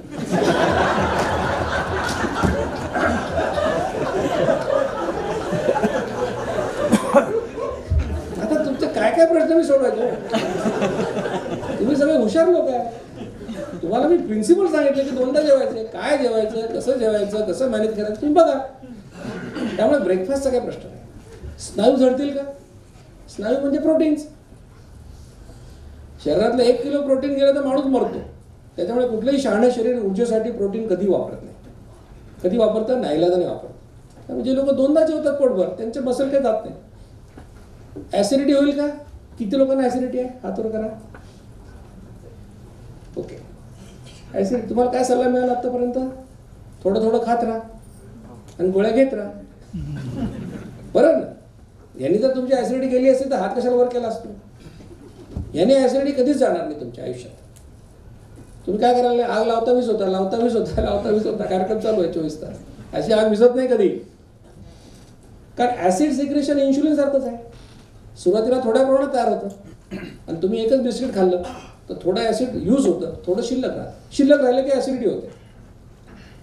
मग जे लोक दिवसात 2दा जेवतात व्यवस्थित पोटभर त्या लोकांच्या शरीराला वेळ मिळतो फाईन ट्युनिंग करायला. किती ॲसिड लागणार आहे तेवढं निर्माण होतं आणि ते संपून जातं. आणि यशोगाथा आमच्या अभियानातल्या 30% यशोगाथा काय आहेत? ॲसिडिटी गेली. तुमची पण जाईल, त्यांनी हात फिरून तुमची पण जाईल. पहिलं काम करा की भुकेच्या 2 वेळा ओळखून त्यावेळेला जेवा. एवढं जर तुम्ही केलं 80% प्रश्न तुमचा मिटलेला आहे. 2 जेवणामध्ये भरपूर पाणी प्या. आणि सुरुवातीला 8-10 दिवस कदाचित तुम्हाला जर ॲसिडिटी झाली तर ॲसिडिटीची गोळी घ्या तुमची 8-10 दिवस. काही बिघडत नाही. पण 2-3 महिन्यात तुमचा प्रश्न कायमस्वरूपी मिटणार हे लक्षात घ्या. काही लोक म्हणतात गोळ्या घ्यायच्या असतात. काही महिलांना थायरॉइडचा प्रॉब्लेम आहे आणि सकाळी डॉक्टरने सांगितलं थायरॉइडची गोळी उपाशीपोटी घ्यायची. पहिलं काम. दुसरं काही करायचं नाही, पहिलं गोळी खा. थायरॉइडची गोळी तशीच घेत राहा. या डाएट प्लॅनला काहीही अडचण नाही. बाकीचे आजार, कोणाला ब्लड प्रेशर आहे, कोणाला हार्टचा प्रॉब्लेम आहे, कोणाला किडनीचा प्रॉब्लेम आहे, गोळ्या काही दिवसातून 1दा किंवा 2दा आहेत. डॉक्टरांना भेटा. 55 मिनिटाचा वेळ आहे 2 वेळा. 2 जेवणात ॲडजस्ट करा. पहिल्या जेवणात दुसऱ्या जेवणात. त्यामुळे गोळ्या घ्यायचा काही प्रॉब्लेम येत नाही. आणि काय गंभीर आजार झाला आणि ॲडमिट झाले हॉस्पिटल आणि 4 वेळा अँटीबायोटिक दिलं, करू नका डाएट प्लॅन 3 दिवस. काय फरक पडतो? त्या 3 वेळा तुम्हाला अँटीबायोटिक 4 वेळा घ्यायचं, 4 वेळा खा तेव्हा 3 दिवस आणि परत आले की परत सुरू करा. गोळ्या घ्यायला की प्रॉब्लेम या डाएट प्लॅनमध्ये येत नाही. फळं कधी खाऊ? दूध कधी पिऊ? हे लोकांना खायचं सगळं, फळं खायचं, दूध खायचं. पण जेवताना सिक्वेन्स काय पाहिजे तुम्हाला सांगतो. पदार्थ कसे खायचे. जेवायची सुरुवात करा गोड पदार्थापासून किंवा फळ किंवा ड्रायफ्रूट. गोड पदार्थ जेवताना सुरुवातीला खा, शेवटी खाऊ नका. त्याचे दोन फायदे असतात. एक फायदा असा की गोड पदार्थ पचायला जड असतात, पण सुरुवातीला खाल्ले तर चांगले पचतात. दुसरा फायदा असा की गोड पदार्थाने समाधान लवकर होतं. म्हणजे रसमलाईची प्लेट आधी खाल्ली तर तुम्ही त्या जेवणात एक पोळी नक्की कमी खाणार, पण जेवण झाल्यानंतर रसमलाई खाल्ली तर 4 प्लेट खाल्ली तरी कळत नाही कुठे गेली रसमलाई. म्हणून पहिल्यांदा काय गोड पदार्थ किंवा फळ किंवा ड्रायफ्रूट, त्याच्यानंतर काकडी, टोमॅटो, गाजर म्हणजे सॅलड, त्याच्यानंतर मोडलेलं कडधान्य किंवा बॉइल्ड एग वगैरे म्हणजे प्रोटीन सोर्स काय, त्याच्यानंतर पोळी भाजी, वरण भात आणि शेवटी दूध, असा हा सिक्वेन्स आहे. तर लोक काय शोधतात उद्यापासून दीक्षित थाळी. एवढं खायचं तर थाळी मोठी पाहिजे आपल्याला. म्हणून सांगून ठेवतो की सगळे पदार्थ प्रत्येक जेवणात खायची आवश्यकता नाही. हा फक्त सिक्वेन्स आहे. खाणार असाल तर हा सिक्वेन्स पाळा. चालायला वेळ नाही, आम्ही खूप बिझी म्हणतो. चालायला वेळ नाही का बरं? काय एवढे बिझी? काम करतो म्हणतो. कशासाठी काम करतो? चांगलं आयुष्य जगण्यासाठी काम करतो. मग चांगल्या आयुष्याची तुमची कल्पना काय की वयाच्या 50व्या वर्षी बायपास होऊन ICU मध्ये 5 स्टार ICU मध्ये ऍडमिट राहायचं का 15 दिवस? ही जर तुमची चांगल्या आयुष्याची कल्पना असेल तर म्हणत राहा की माझ्याकडे वेळ नाही. नाही तर प्रत्येकाला आरोग्यासाठी 1 तास काढावाच लागेल. दुसरा काही पर्याय त्याच्यापुढे नाही. जे लोक म्हणतात चालला वेळ नाही, त्याच्यासाठी एक गोष्ट सांगतो. मुंबईतले एक उद्योगपती आहेत. त्यांनी 25 वर्षापूर्वी एका अमेरिकन उद्योगपतीशी करार केला. 25,000 कोटी रुपयाचा ॲग्रीमेंट होतं. आणि काय होतं ते 25 ते 50,000 करायचे, मग ते उद्योगात गुंतवायचे वगैरे वगैरे असं प्लॅन करा. मग ते अमेरिकन उद्योगपती त्यांच्या भारतातल्या घरात आले. आणि भारतीय उद्योगपती म्हणजे खात्यापित्या घरचे, पोट सुटलेलं. मग त्यांनी सांगायला सुरुवात केली सगळं प्रेझेंटेशन की आम्ही असं करणार, तसं करणार, इथे गुंतवणार, मग 25 ते 50 कसे होतील, असं सगळं चाललं होतं प्लॅन. ते आपलं सिरियसली सगळं सांगत होते. हा अमेरिकन उद्योगपती त्यांच्यावर नेहमी पोटाकडेच बघायचं. त्यांनी सुरुवातीला दुर्लक्ष केलं. काही लोकांना सवय असते बघायची, पण ते सारखंच पोटाकडे बघायला लागले. त्यांना काय राहवलं नाही. शेवटी ते म्हणाले 15 मिनिटांनी काय चाललंय तुमचं? मी एवढं महत्वाची गोष्ट सांगायला लागलो. 25,000 कोटीचे 50,000 कोटीचं चाललंय सगळा विचार, तुम्ही काय माझ्या पोटाकडे बघता सगळं? मला ऑकवर्ड होते म्हणे. त्याच्यावर ते अमेरिकन उद्योगपती म्हणाले, अहो साहेब, तुमच्याशी करार केला 20 वर्षाचा आणि तुमची तर 2 वर्षाची गॅरंटी नाही दिसत. तेव्हापासून तो उद्योगपती पळायला लागला. आता फुल मॅरेथॉन पळतो कधी कधी.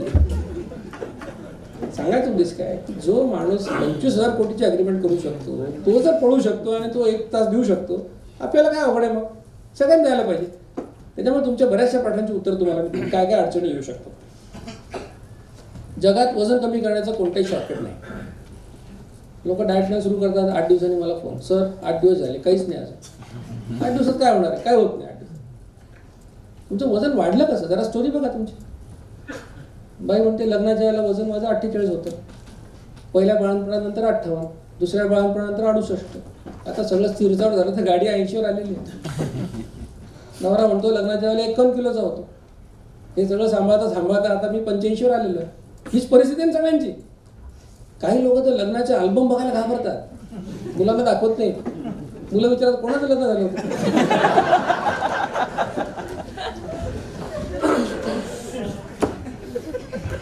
वजन वाढायला 20 वर्ष लागले ना, 15 वर्ष लागले, 25 वर्ष लागले. गाडवाला 2 द्याल की नाही? एका जादूची कांडी थोडी ते माझ्याकडे काय फिरवलं की वजन कमी होणार आहे, असं नाही होणार. पण डायरेक्शन तुमच्या लक्षात येईल एका महिन्यात, जास्त वेळ लागत नाही. एकच महिन्यात पुरतं डायरेक्शन कळेल तुम्हाला. काय हलका वाटायला लागेल, उत्साह वाढेल, झोप यायला लागेल चांगली. काही नशिबात लोकांचे कपडे सेल होतात. पण वजन कमी झालेलं बघायला 3 महिने लागतात. कारण काय सांगितलं की तुमच्या आयुष्यातले 90 दिवस आम्हाला द्या, डोकं बाजूला ठेवा आणि 90 दिवस प्रामाणिकपणे हा प्लॅन करा. फायदा झाला आमच्या सामील हो.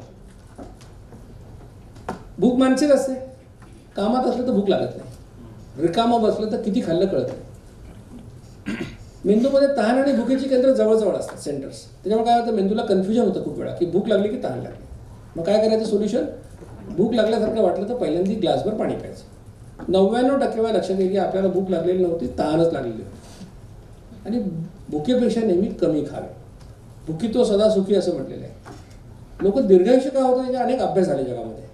त्यात 2च कारणं सापडली, कमी खाणे आणि आयुष्यात नियमितपणा असणे. तिसरं कारण अजून सापडलेलं नाही.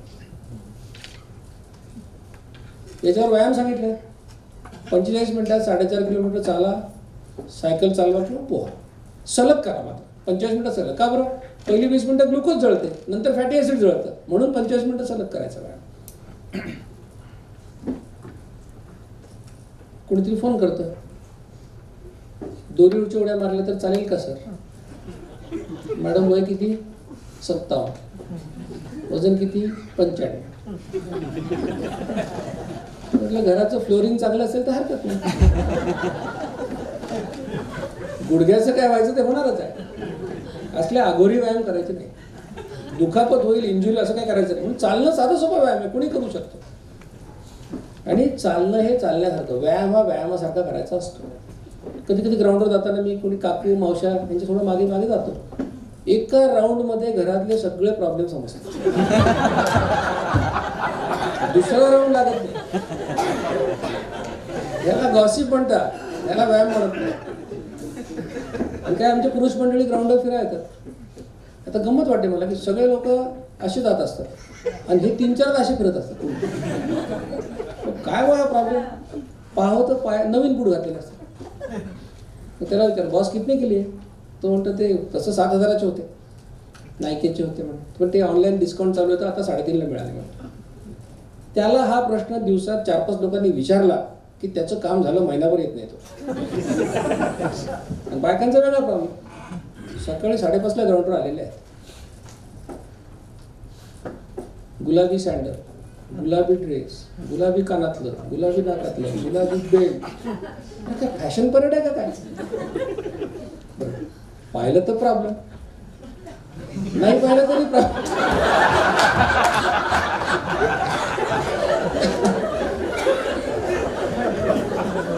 म्हणजे व्यायाम हा सिरियस बिझनेस आहे, लक्षात ठेवा. व्यायाम काय टाइमपास नाही आहे. फास्ट चालायला पाहिजे. मला वाटलं की 45 मिनिटात 4.5 किलोमीटर हा स्पीड सांगितलेला आहे. कोणाचा फोन आला आणि तुम्ही मोबाईलवर बोललात, त्याला कळलं पाहिजे की तुम्हाला धाप लागते आहे. त्याला म्हणायचं व्यायाम. व्यायाम सगळ्यांना आवश्यक आहे. कष्ट किती करत असत तुम्ही, आम्ही तर घरी कामं करतो, दिवसभर उभंच असतो, त्याला काम म्हणायचं, ते व्यायाम नाही. खडी फोडणाऱ्या मजुराला हार्ट अटॅक येतो, तो मरतो, कारण त्याने हातापायचे स्नायू मजबूत केलेले, हार्ट नाही मजबूत केलेले. आपला हार्टचा व्यायाम पाहिजे. म्हणून कार्डिओ एक्सरसाइज 45 मिनिट्स करायचं. जास्तीचा वेळ असेल तुम्ही वेट लिफ्टिंग करा, योगासनं करा, जे तुम्हाला आवडतं ते करा, पण आमच्यासाठी कार्डिओ 45 मिनिटं करणं कंपल्सरी आहे. आणि व्यायाम कधी करताय तो याला वेळेचं कुठलं बंधन नाही. विशेष तुम्ही उद्योजक आहात, तुम्ही कुठे तुम्हाला रात्री वेळ मिळाला रात्री करा, काही प्रॉब्लेम नाही. जिचकरांचं त्याने सांगितलं होतं. जिचकर म्हणाले आम्ही फ्लाईटने दिल्लीमध्ये उतरलो, अगदी पहाटे 3ला जरी उतरलो तरी काय करायचं, आमचा ड्रायव्हर यायचा, त्याच्या मी स्पोर्ट्स शू घालायचे बाहेर, सामान पाठवून द्यायचो त्यांच्या घरापाशी, त्यांच्या ते खासदार निवासमध्ये राहत असतील कुठे तिकडे, आणि आम्ही 10 किलोमीटर पळत जायचो म्हणे रात्री. इच्छा पाहिजे फक्त, वेळेचं काही प्रॉब्लेम नाही. जेवणात काय असो, महाराष्ट्रीयन जेवण अतिशय चांगलं आहे, त्यात काही करायची गरज नाही. फक्त सगळ्यांनी गोड कमी खायचा प्रयत्न करा आणि प्रोटीन शाकाहारी लोकांनी वाढवायचा प्रयत्न करा. एवढ्या 2 गोष्टी केल्या तर आपला प्रॉब्लेम सुटतो. मी जे म्हणतो याला काही शास्त्रीय पुरावा आहे का? काही रिसर्च पेपर पब्लिश झाले, ते तुम्हाला दाखवतो. त्यातला पहिला पेपर आहे. 428 लोकांनी 6 महिने डाएट प्लॅन केला. काय निष्कर्ष? सरासरी 6.8 किलो वजन कमी झालं. रेंज किती? 3 किलो ते 45 किलोची रेंज आहे. मी का म्हणतो की it is a life changing experience. 120 किलोचा माणूस होता, चालता येत नव्हतं, चालायला लागला की मांड्या घासायच्या, पॅन्ट फाटायची, रक्त यायचं पायातून, चालू शकत नव्हतं. आज 75 किलोचं झालेलं आहे, पळायला लागला, आयुष्य बदललं. डायबिटीजचा पेशंट, गोळ्या बंद झाल्या, आयुष्य बदललं. डायबिटीजच्या पेशंटचं काय आयुष्य आता? गोळी म्हणतो जेवायच्या आधी घेऊ, जेवताना घेऊ, का नंतर घेऊ, आणि चक्कर आली तर काय करू? दिवसभर डोक्यात हा विचार. गोळ्या बंद झाल्या, आयुष्य बदलतं माणसाचं. हा एकमेव डाएट प्लॅन असा की ज्याच्यामध्ये आधी पोट कमी होतं, गालफडं कधी बसत नाही. दुसरं तुम्ही जिमिंग फिमिंग काय करा, प्रोटीन खा, पहिल्यांदा गालफडं बसतात. लोक विचारायला सुरुवात करतात, बिझनेसमध्ये काही प्रॉब्लेम, स्लॅक चालू आहे सध्या, इथे कोणी विचारणार नाही. आधी पोट कमी आहे. किती? 6 महिन्यात 3.5 सेंटीमीटर, रेंज 1 सेंटीमीटर ते 10 सेंटीमीटर. डायबिटीज पिरियड कसा होतो त्याचा पेपर पब्लिश झाला. एक आयुर्वेदिक डॉक्टर माझ्याकडे आल्या, त्यांचं फास्टिंग इन्शुलिन 24.4 होतं, वर्षभर डाएट प्लॅन केला, ते 5.4 वर आलं, 6 किलो वजन कमी झालं, बोनस. याचा व्यवहारामध्ये अर्थ काय लक्षात घ्या की जे काम करायला त्यांच्या शरीराला उपाशी पोटी 24 युनिट इन्शुलिन लागायचं ते काम आता 5 युनिटमध्ये व्हायला लागलं. म्हणजे शरीर इन्शुलिनला सेन्सिटिव्ह झालं, रेझिस्टन्स कमी झाला आणि डायबिटीज होणार असेल तर तो लांब गेला. हा त्याचा अर्थ. प्री डायबिटीज रिव्हर्सल होतं का? त्याचा पेपर पब्लिश झाला. 48 लोकांचा अभ्यास केला. त्यांना सांगितलं गोळ्या औषध, ते सगळे प्री डायबिटिक होते, म्हणजे HbA1c 5.7 to 6.4. त्यांना सांगितलं गोळ्या औषधं काही नाही, 2 वेळा चाला, 2 वेळा जेवा आणि 4.5 किलोमीटर चाला. 3 महिन्यामध्ये सगळ्याचे सगळे लोक नॉन डायबिटिक झाले. एकही औषध लागलं नाही, एकही पैसा लागला. डायबिटीज रिव्हर्सल होतं का? त्याचा पेपर पब्लिश झाला. लातूरचे एक प्राध्यापक आहेत, प्राध्यापक श्याम, त्यांना 1 जानेवारी 2017 डायबिटीज झाला. साखर किती? 213, 283. HbA1c 10.1. मी सांगितलं अप्पर लिमिट 5.6 आहे, 10.1 होतं. वजन 86 किलो, पोटात वगैरे 42. डॉक्टरकडे गेले. डॉक्टरांनी त्यांना 2 औषधं लिहून दिली डायबिटीजची. त्याने मला फोन केला, सर मला उपयोग होईल का? मी म्हटलं this is science, it has to help everybody. विश्वास ठेवा किंवा ठेवू नका, प्रामाणिकपणे करा. त्यांनी प्रामाणिकपणे केलं. 16 ऑगस्ट 2017चे फाइंडिंग बघा काय. साखर आता 87-120, वजन 14.5 किलो कमी झालं, पोटात वगैरे सायन्सचं कमी झाला, HbA1c 5.3 वर आलं. म्हणजे 7.5 महिन्यामध्ये प्राध्यापक लेंडवे नॉन डायबिटीज झाले. एकही गोळी लागली नाही, एकही पैसा खर्च करावा लागला नाही. आणि 16 ऑगस्ट 2018ला त्यांच्या मधुमेहमुक्त जीवनाचा पहिला वाढदिवस आम्ही साजरा केला.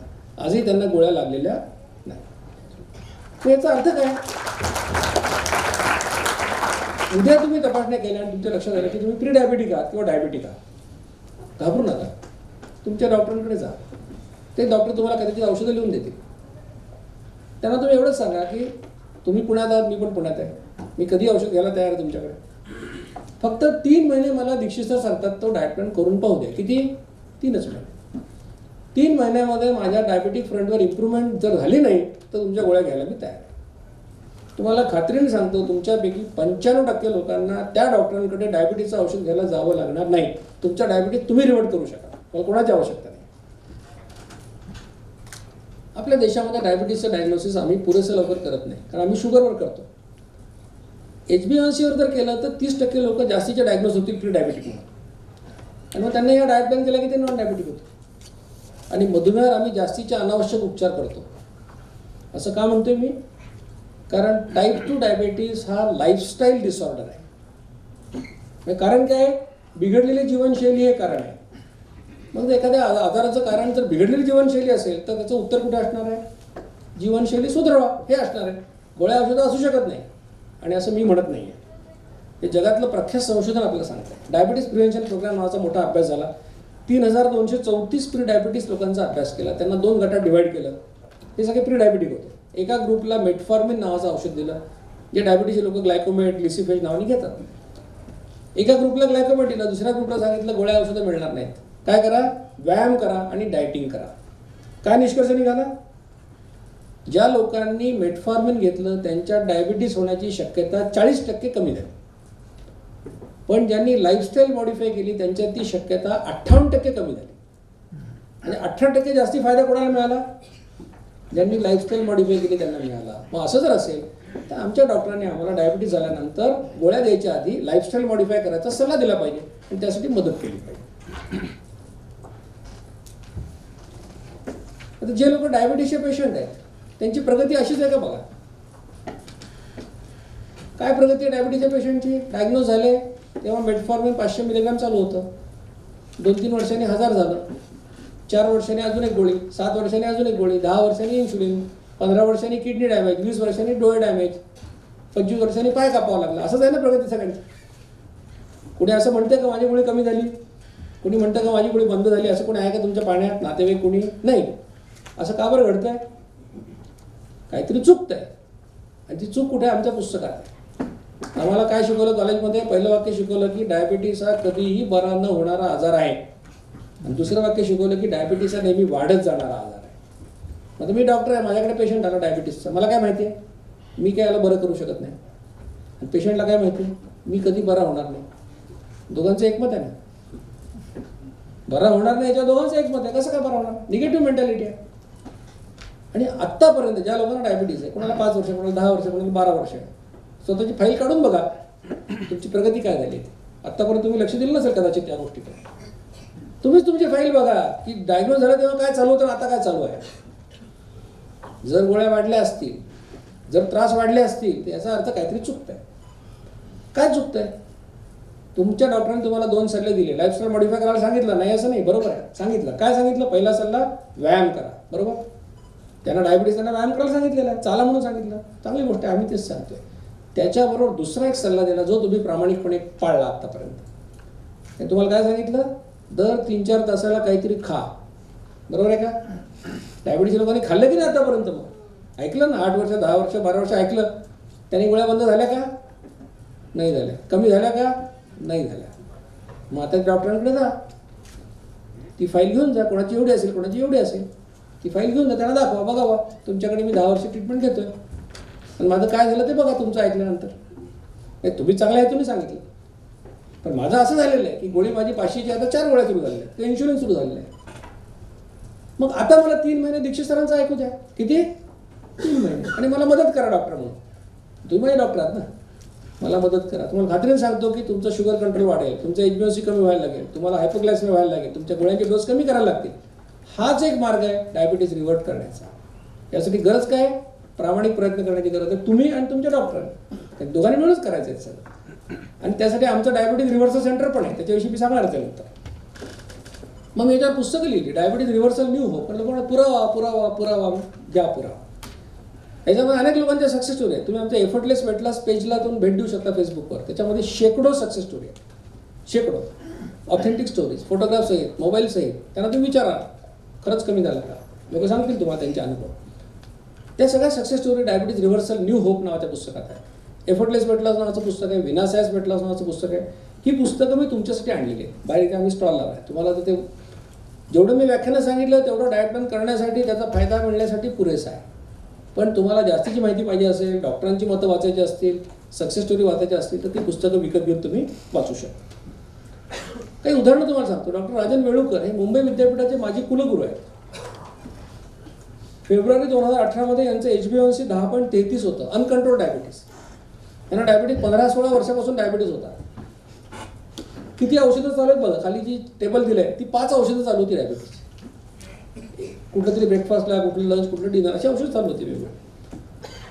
आणि प्रख्यात मधुमेह तज्ज्ञ त्यांना ट्रीटमेंट देत होते मुंबईचे. हे कारण हे कुलगुरू ना. तरी एवढं करून डायबिटीस अनकंट्रोल होता. फेब्रुवारी 10.33 म्हणजे average blood sugar 220, uncontrol diabetes. त्यांनी मला फोन केला, मला उपयोग होईल का? म्हटलं तुमचं तसं काय नुकसान होणार आहे आता, ऑलरेडी तुम्ही अनकंट्रोलच आहात, करून पहा काय फरक पडणार. आणि त्यांनी विचारा डॉक्टरांनी, ते म्हणे करा म्हणे. कारण त्यांनी यांच्यापुढे हात टेकलेच होते, यांना काही उपयोगच होत नाही गोळ्यांचा. मग यांनी सुरू केलं, दर महिन्याला गोळ्या कमी होत गेल्या. ऑगस्ट 2018ला सगळ्या गोळ्या बंद झाल्या. HbA1c 6.6 वर आले, 6.5 वर आले. आज तागायत कधीही त्यांचं HbA1c 6.5च्या पुढे गेलेलं नाही. आणि वेळुकर हा माणूस म्हणजे स्टॅटिस्टिक्सचे प्रोफेसर आहेत स्वतः. मी त्यांना म्हटलं असतं की पुण्यात या आणि आता उद्योजकांपुढे तुम्ही तुमची सक्सेस स्टोरी सांगा. आता नागपूरहून पुण्याला फ्लाईटनी स्वतःच्या खर्चाने येऊन त्यांनी सांगितलं असतं. का? त्यांचा डायबिटीस गेला. याच्यासारखा आनंद काय असतो माणसाला? सुमन घैसा सिद्धिविनायक ट्रस्टचे कोषाध्यक्ष मुंबई. HbA1c 10.1 वरनं 6.2 वर आलं 4-5 महिन्यात, गोळ्या बंद झाल्या. अरुण शिंदे 3 महिन्यात 12.5 किलो जवळपास कमी झालं. HbA1c डायबिटीक वरनं प्री डायबिटीक. अजित भडके पाथर्डीला प्राथमिक शिक्षक आहे, 1 वर्षात 22 किलो कमी झालं वजन. अमित परदेशी 6 महिन्यात 17 किलो कमी झाला. सिद्धार्थ कुलकर्णी अलिबागला डॉक्टर आहे, 4 महिन्यात 15 किलो कमी झालं. डायबिटीसवरनं नॉन डायबिटीक झाला. शशिकांत डांगे उदगीरचे ऑर्थोपेडिक सर्जन आहेत, 4 महिन्यात 20 किलो वजन कमी झालं जवळपास. गोळ्या घेऊन डायबिटीस अनकंट्रोल होता, आता विदाऊट मेडिसिन डायबिटीस कंट्रोलमध्ये आहे. हैदराबादला अपोलोमध्ये दाखवायला गेले, तिथल्या मॅडम म्हणाल्या की तुम्ही रिपोर्ट मॅनिप्युलेट केले असणार, असं होऊच शकत नाही. डायबिटॉलॉजिस्ट ते म्हणाले तुम्ही तपासण्या करा वाटलं असतं, बघा माझं काय. बघितलं नॉर्मल निघालं. त्या म्हणाल्या कोणाचं तुम्ही करताय, मला ते लेक्चर द्या यूट्यूबचे. त्या आता ऐकून त्यांनी आता पेशंटला सांगायला सुरुवात केलेली आहे. त्यांचा फोटो दाखवला मी आधीचा वाढदिवसाचा, सोफ्यापासून केक कापत होते.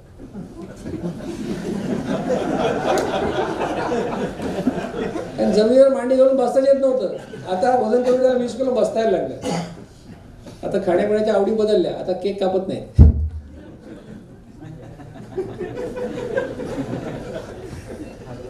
नाशिकचे ऑन्कोसर्जन आहेत, cancer surgeon doctor Rajesh Walwekar, यांचं एका वर्षामध्ये 16.5 किलो वजन कमी झालं. डायबिटिकवरनं नॉन डायबिटिक झालं. पोटात वगैरे 6.5 इंच कमी झाला. आणि डिसेंबर 2016 पासून आज तागायत कधीही HbA1c 5.3च्या पुढे गेलं नाही. एकही गोळी लागली नाही, एकही काही त्यांना खर्च करावा लागला नाही. विनायक फडणीस 2.5 महिन्यात 18 किलो कमी झाला. निलेश महाजन नाशिकचे 4 महिन्यात नॉन डायबिटिक झाले. ज्यांना गोळ्या चालू नसतात त्यांना फार पटकन रिझल्ट मिळतो. 4-5-6 महिन्यात ते नॉन डायबिटिक होतात लोक. गोळ्या ज्यांना सुरू नसतात, नुकतंच डायग्नोज झालं आहे, असे लोक तर नक्की 100% लगेच रिवर्ट होतात 4-5 महिन्यात. हे सगळं ऐकून तुम्हाला ती शंका मनात आली असेल की आपल्याला काही अशक्तपणा येईल का, काही त्रास होईल का, म्हणून तुम्हाला काही फोटो दाखवतो. हे सगळे फोटो मी डाएट प्लॅन सुरू केल्यानंतर जेवढा हाफ मॅरेथॉन पळालो, 21 किलोमीटर अंतर पळायचं असतं, तेवढ्या सगळ्या मॅरेथॉनचे फोटो आहेत. मी 2.5-3 तासामध्ये 21 किलोमीटर अंतर पळू शकतो. हे सगळे माझ्या ब्लड डोनेशनचे फोटो आहेत. म्हणजे डाएट प्लॅन सुरू केल्यानंतरचे सगळे वाढदिवस आहेत माझे. 50च्या पेक्षा जास्त वेळा ब्लड डोनेशन मी आजपर्यंत केलेलं आहे. ब्लड डोनेशन करायचं तर हिमोग्लोबिन 12.5% जास्त लागतं. माझं 14.5-15 असतं. म्हणजे काय की मी हा डाएट प्लॅन करून 21 किलोमीटर पळू शकतो. मी ब्लड डोनेशन करू शकतो. कारण काय, मी 2दाच जेवतो फक्त. मग तुम्हाला काही उद्यापासून पळायचं आहे का 21 किलोमीटर? तुम्हाला काय ब्लड डोनेशन करायचं आहे का? नाही. मग 2 वेळा जेवून तुमची दैनंदिन कामं तुम्हाला करता येतील का? काही त्रास होईल का तुम्हाला? मग उद्यापासून किती लोक हा डाएट प्लॅन करणार? जरा हातवर करा. म्हणजे मराठा उद्योजक संघटना हे अतिशय अजून हेल्दी होणार, याच्यावर काय आता शंका नाही. मग हे अभियान सुरू झालं ही गर्दी बघा. 6,000, 7,000, 7,000 लोक व्याख्यानाला येतात. तिथे वारजे माळवड झालं तर 4,500 लोक होते. चिंचवडला झालं 5,000 लोक होते. गोंदियाला स्टेडियमवर व्याख्यान झालं होतं 8,000 लोक. एवढे लोक व्याख्यानावर कशासाठी येतात? प्रत्येक डॉक्टरचं व्याख्यान. सेलिब्रिटी हिरो हिरोईन गोष्ट वेगळी, लोक बघायला येतात. बरं डॉक्टर कुठला जो सांगतो खाऊ नका, ह्याच्या व्याख्यानाला एवढी गर्दी का होते? गर्दी हे काय डॉक्टर दीक्षित लोकप्रिय म्हणून होत नाही. या व्याख्यानामध्ये लोक जीवन जगण्याची आशा घ्यायला येतात. लक्षात ठेवा. डायबिटीसच्या लोकांचं काय आयुष्य? डायबिटीस डायग्नोज झाला म्हणतो मुलीचं लग्न लवकर करतो. आता माझा काही भरोसा नाही. आता काय म्हणतो घरी गेल्यावर? घाबरायचं कारण नाही, माझा डायबिटीस मी रिव्हर्ट करून दाखवतो. हा आत्मविश्वास त्या माणसाला येतो. म्हणून हे अभियान लोकप्रिय झालेलं आहे. आमच्या मंत्री महोदयांनी मला ते ब्रँड अँबॅसेडरचं जे पत्र दिलं. ब्रँड अँबॅसेडर तुम्हाला कोण कोण माहिती आहेत? अमिताभ बच्चन, सचिन तेंडुलकर, रवीना टंडन, हे सगळे सेलिब्रिटी आहेत. हिरो हिरोईन आहेत सगळं. महाराष्ट्रातच नाही, कदाचित मी देशातला पहिला सरकारी अधिकारी आहे की ज्याला कुठल्याही सरकारने ब्रँड अँबॅसेडर म्हणून नेमलं.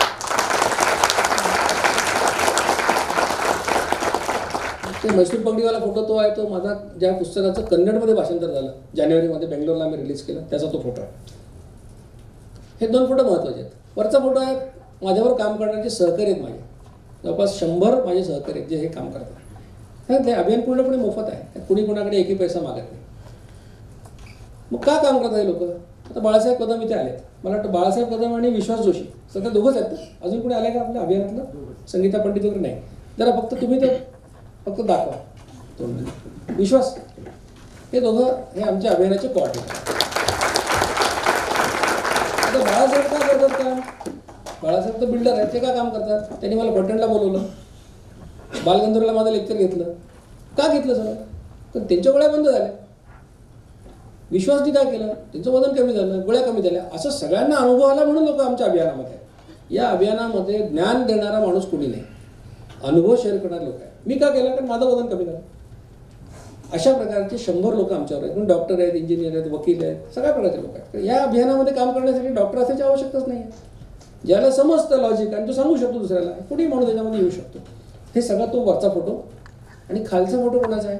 तर खालचा फोटो आम्हाला या अभियानामध्ये मदत करणारे जे MD डॉक्टर्स आहेत, MD मेडिसिन, जे डायबेटॉलॉजिस्ट आहेत, अशा डॉक्टरांचा फोटो आहे.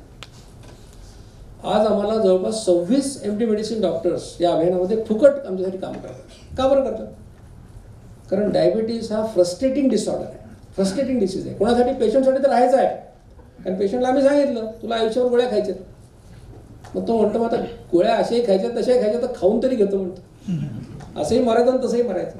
कारण त्याला काही इन्सेंटिव्हच नाही ना काही. तो बरा होणारच नाही. मग तो गोळ्या खाऊ गोड तर खाऊन घेतो. आणि डॉक्टरसाठी फ्रस्ट्रेटिंग आहे. का बरं? कारण मी डायबेटॉलॉजिस्ट असेल, माझ्याकडे 100 पेशंट आले, त्याच्यापैकी 95 लोक माझं ऐकतच नाही. त्यांना म्हटलं गोड खाऊ नका तरी खातात, चाला म्हटलं चालत नाही.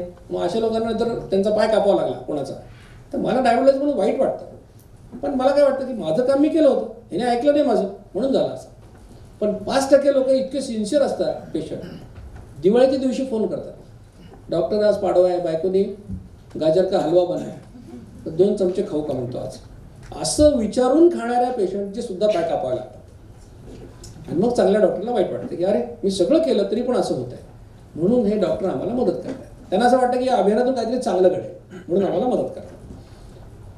अडोर ट्रस्टचा आमचा लोगो आहे, association for diabetes and obesity reversal. ही आमची वेबसाईट आहे adortrust.org. याच्यावर तुम्हाला आमची आणखीन माहिती मिळू शकेल. आमचं ॲप लवकर लॉन्च होत आहे. मला वाटतं 8 ते 15 दिवसात, म्हणजे 1 जुलैपर्यंत नक्की डेफिनेटली ते लॉन्च होणार आहे आणि गुगल प्ले स्टोअरवर तुम्हाला ते मिळेल. तुम्ही ते डायरेक्टली आमच्याकडे जॉईन होऊ शकाल. आम्हाला काय करायचं आहे पुढे? की 2 आमचं काम मी सुरू केलं आहे महत्त्वाचं. एक आहे विद्यार्थी जागृती अभियान. म्हणजे मी सुरुवातीला म्हणालो की हे काय 8वी 9वी म्हणजे लहान मुलांसाठी नाही, 18च्या खालीची आवश्यकता नाही आहे. पण 8वी 9वी 10वीची मुलं तुमच्या घरातली बघा काय परिस्थिती आहे. ढेऱ्या सुटल्यात मुलांना, जीनची पॅन्ट घालतात, टी शर्ट घालतात, त्याच्यात मावत नाही, तिकडून तिकडून बाहेर येतं. ही अवस्था आहे घराघरामध्ये आज.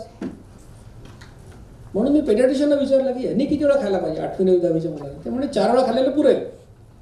मग आम्ही अभियान सुरू केलं. नाशिकला सुरुवात केली आम्ही. 40,000 विद्यार्थ्यांपर्यंत पोहोचलो आहे. पुण्यात आम्हाला करायचं आहे. आपल्या ओळखीच्या कुठल्या शाळा असतील, विशेषतः कॉन्व्हेंट स्कूल्स, ICSE, CBSE, तिथे सगळ्या ढेऱ्या सुटलेले जास्त आहेत. बाळासाहेबांनी संपर्क करा, विश्वास संपर्क करा. तुम्हाला जिथे कुठे पाहिजे असेल आमचे लोक व्याख्यान देतील मुलांसाठी, पालकांसाठी. आम्ही काय सांगितलं? 4 गोष्टी सांगतोय. पहिलं, दिवसातून 4 वेळा खा. 2 वेळा शक्य नाही, 4 वेळा खा. गोड कमी खा. कोल्ड्रिंक कधी पिऊ नका. आणि यासाठी पालक म्हणून शाळेवर दबाव आला पाहिजे की कॅन्टीनमध्ये काय ठेवायचं आणि काय नाही ठेवायचं. कॅन्टीनमध्ये कोल्ड्रिंक असेल तर मुलगा कोल्ड्रिंकच पिणार आहे. कॅन्टीनमध्ये जर बर्गर असेल तर तो बर्गरच खाणार आहे, त्याला दुसरं काही चॉईसच नाही आहे. तिथे सांगायला लागेल की आमच्या महाराष्ट्रीयन पदार्थ ठेवा, धपाटं ठेवा, थालीपीठ ठेवा, तर काही हेल्दी खायला मिळेल त्याला नॅचरली. किंवा तुम्ही सॅलड द्या, फळं द्या, असं काहीतरी करावं लागेल. तर कोल्ड्रिंक पिऊ नका. आणि शेवटचा महत्त्वाचा सल्ला, उद्यापासून मोबाईलवर फुटबॉल खेळणं बंद करा आणि ग्राउंडवर जाऊन तासभर खेळा. आणि याच्यासाठी आईवडिलांमध्ये सुधारणा होण्याची पण आवश्यकता आहे. ते अभ्यास ठीक आहे, पण 1 तास त्याला मोकळं खेळू द्या हवेमध्ये. दुसरं आम्ही काम सुरू केलं, डायबिटीज रिव्हर्सल सेंटर्स. पहिलं जिचकरांच्या जयंतीला आम्ही 14 सप्टेंबर 2018ला नागपूरला सुरू केलं. त्याच्यानंतर सोलापूर, नाशिक, पुणे, कल्याण, ठाणे, हिंगोली, औरंगाबाद, आता बेळगावला सुरू झालं आहे 2 जूनला. अशी सेंटर आणखीन वाढणार. या सेंटरचं वैशिष्ट्य काय? या सेंटरमध्ये MD मेडिसिन डॉक्टर्स आमच्यासाठी मदत करतात. या सेंटरचं वैशिष्ट्य असं आहे की इथले डॉक्टर्स, पेशंट्स आणि व्हॉलेंटियर्स या सगळ्यांचं एकमत आहे एका मुद्द्यावर. काय? की डायबिटीज हा रिव्हर्ट होतो. यासाठी सगळे प्रयत्न करतात आपल्या परीने. जवळपास 1600 पेशंट आत्तापर्यंत रजिस्टर झाले या वेगवेगळ्या सेंटर्सला. याच्यापैकी 400 पेशंटची औषधं आत्ताच निम्म्यापेक्षा कमी झालेली आहेत. किती महिन्यात? 4 महिन्यामध्ये. मला खात्री आहे की या सेंटरच्या वर्धापन दिनाच्या दिवशी याच्यापैकी निम्म्या लोकांची औषधं बंद झालेली असतील. टाईप 2 डायबिटीजच्या ट्रीटमेंटमध्ये घडणारी ही जगातली क्रांती आहे, लक्षात ठेवा. आणि या क्रांतीची सुरुवात महाराष्ट्रात झाली, याचा महाराष्ट्र म्हणून आपल्याला अभिमान वाटला पाहिजे. आता पुण्याला हे सेंटर कुठे आहे? दांडेकर पुलाजवळ राष्ट्रसेवा दलाची बिल्डिंग आहे, साने गुरुजी स्मारक. त्या ठिकाणी हे सेंटर चालतं. दर बुधवार आणि शनिवार, म्हणजे आठवड्यातून 2 दिवस, दुपारी 2 ते 6 ही वेळ आहे. कोण येतात? डॉक्टर किवळकर म्हणून सिनियर डॉक्टर आहेत, doctor Gadre, doctor Gandhi, doctor Lad. Doctor Lad आता इथे बसले होते. डॉक्टर लाड आणि मिसेस लाड इथे आल्या होत्या. त्यांनी आम्हाला अशी ऑफर केली की शिवाजीनगरला एक जागा आहे, त्या ठिकाणी आपण सेंटर चालू करू. शिवाजीनगरला असताना म्हटलेलं आहे. मला वाटतं 2-3 महिन्यामध्ये ते पण सेंटर सुरू होईल. आम्हाला अनेक, पुण्यात मला वाटतं 5-6 सेंटर लागणार, इतकं मोठं शहर आहे. जर तुम्ही डायबेटिक असाल किंवा तुमच्या ओळखीचे कोण डायबेटिक असतील घरातले, तुम्हाला या सेंटरचा फायदा घ्यायचा असेल तर डॉक्टर मनीषा देशपांडेंचा नंबर मी दिलेला आहे व्हॉट्सअपचा. तुम्ही यांना मेसेज करा की आम्ही डायबेटिक आहोत किंवा आम्हाला आमचा कोणीतरी आई वडील कोणाला डायबिटीज आहे, आम्हाला मदत पाहिजे. मग त्या तुम्हाला कम्युनिकेट करतील की काय करायचं काय नाही, आणि त्यानुसार तुम्हाला ते सेंटरला बोलवतील, अपॉइंटमेंट देतील, आणि तिथे तुम्हाला प्रॉपर गायडन्स डायबिटीसच्या लोकांना मिळेल. तुम्ही सगळ्यांनी याचा फायदा घ्यावा मोठ्या संख्येने, फार महत्त्वाचं आहे. या स्लाईडचा फोटो तुम्ही काढून घेतला असेल. आमचं ध्येय काय साधं सोपं आहे. आमचं ध्येय असं आहे की जगामध्ये तुम्हाला कुठेही टाईप 2 डायबिटीज झाला तर डॉक्टरांनी काय सांगावं की गोळ्या औषधांचं नंतर बघू, 3 महिने 2 वेळा जेवा आणि 4.5 किलोमीटर चाला, फायदा नाही झाला तर गोळ्या देऊ, असं सगळ्या डॉक्टरांनी म्हणावं असं आमचं ध्येय आहे. आणि जगातून हे दोन्ही आजार नामशेष व्हावे. तुमच्याकडनं माझी अपेक्षा काय? मी सांगितलं की माझ्यावर विश्वास ठेवू नका, स्वतःवर विश्वास ठेवा. मी जे सांगितलं तुम्हाला वाटलं की हे सायन्स आहे, याच्यामध्ये लॉजिक आहे, तर 90 दिवस हा प्रयोग स्वतःवर करा. 90 दिवस करा. फायदा झाला, अभियानात सामील व्हा, आम्हाला मदत करा,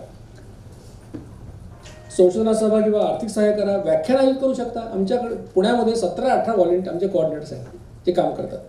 अगदी पिंपळे सौदागरपासून ते कोथरूड आणि सिंहगड रोड अनेक ठिकाणी आमचे लोक आहेत. तुम्ही कुठे राहत असाल तिथे सोसायटी आहे. आजकाल काय एका सोसायटीमध्ये 500-500 फ्लॅट असतात, म्हणजे गावच असतं ते. तुम्हाला लेक्चर पाहिजे असेल गणपतीमध्ये, नवरात्रीमध्ये, तुमचा काय कार्यक्रम असेल तर आमचे लोक आनंदाने येऊन तिथे व्याख्यान द्यायला तयार आहेत. त्यांना जाण्याचा खर्च द्या फक्त, त्यांना बाकी काही तुमच्याकडनं अपेक्षा नाही. डोनेट कसं करू शकता? मी पहिल्यांदा सांगितलं, तुम्ही सगळे उद्योजक लोक आहात, जेवढी मदत कराल तेवढं आम्हाला चांगलंच आहे. अडोर नावाने, ADORE फक्त एवढंच शब्द आहे, या नावाने चेक DD काढू शकता, आम्हाला देऊ शकता. आमचे 256 व्हॉट्सअप ग्रुप आहेत, आता हे वाढलेत कर 269 आहेत. त्यात तुम्ही सामील व्हा, म्हणजे एका मोठ्या कुटुंबाचा तुम्ही भाग व्हा. कारण काय होतं की तुम्ही एकटे असलात तर तुम्हाला मोटिवेशन राहत नाही, आणि बाजूचे लोक तुम्हाला सारखं म्हणत असतात की तू एवढं केलं काही झालं नाही, आता काय होणार. म्हणजे आपल्याला डिस्करेज करणारे लोक खूप असतात. म्हणून ग्रुपमध्ये आला तर तुम्ही एका मोठ्या कुटुंबाचा भाग होता, म्हणून सामील व्हा. व्हॉट्सअप ग्रुपमध्ये येऊ शकता. या स्लाईडचा फोटो काढून ठेवा. हे आमचे पुण्यातले कोऑर्डिनेटर्स आहेत काही.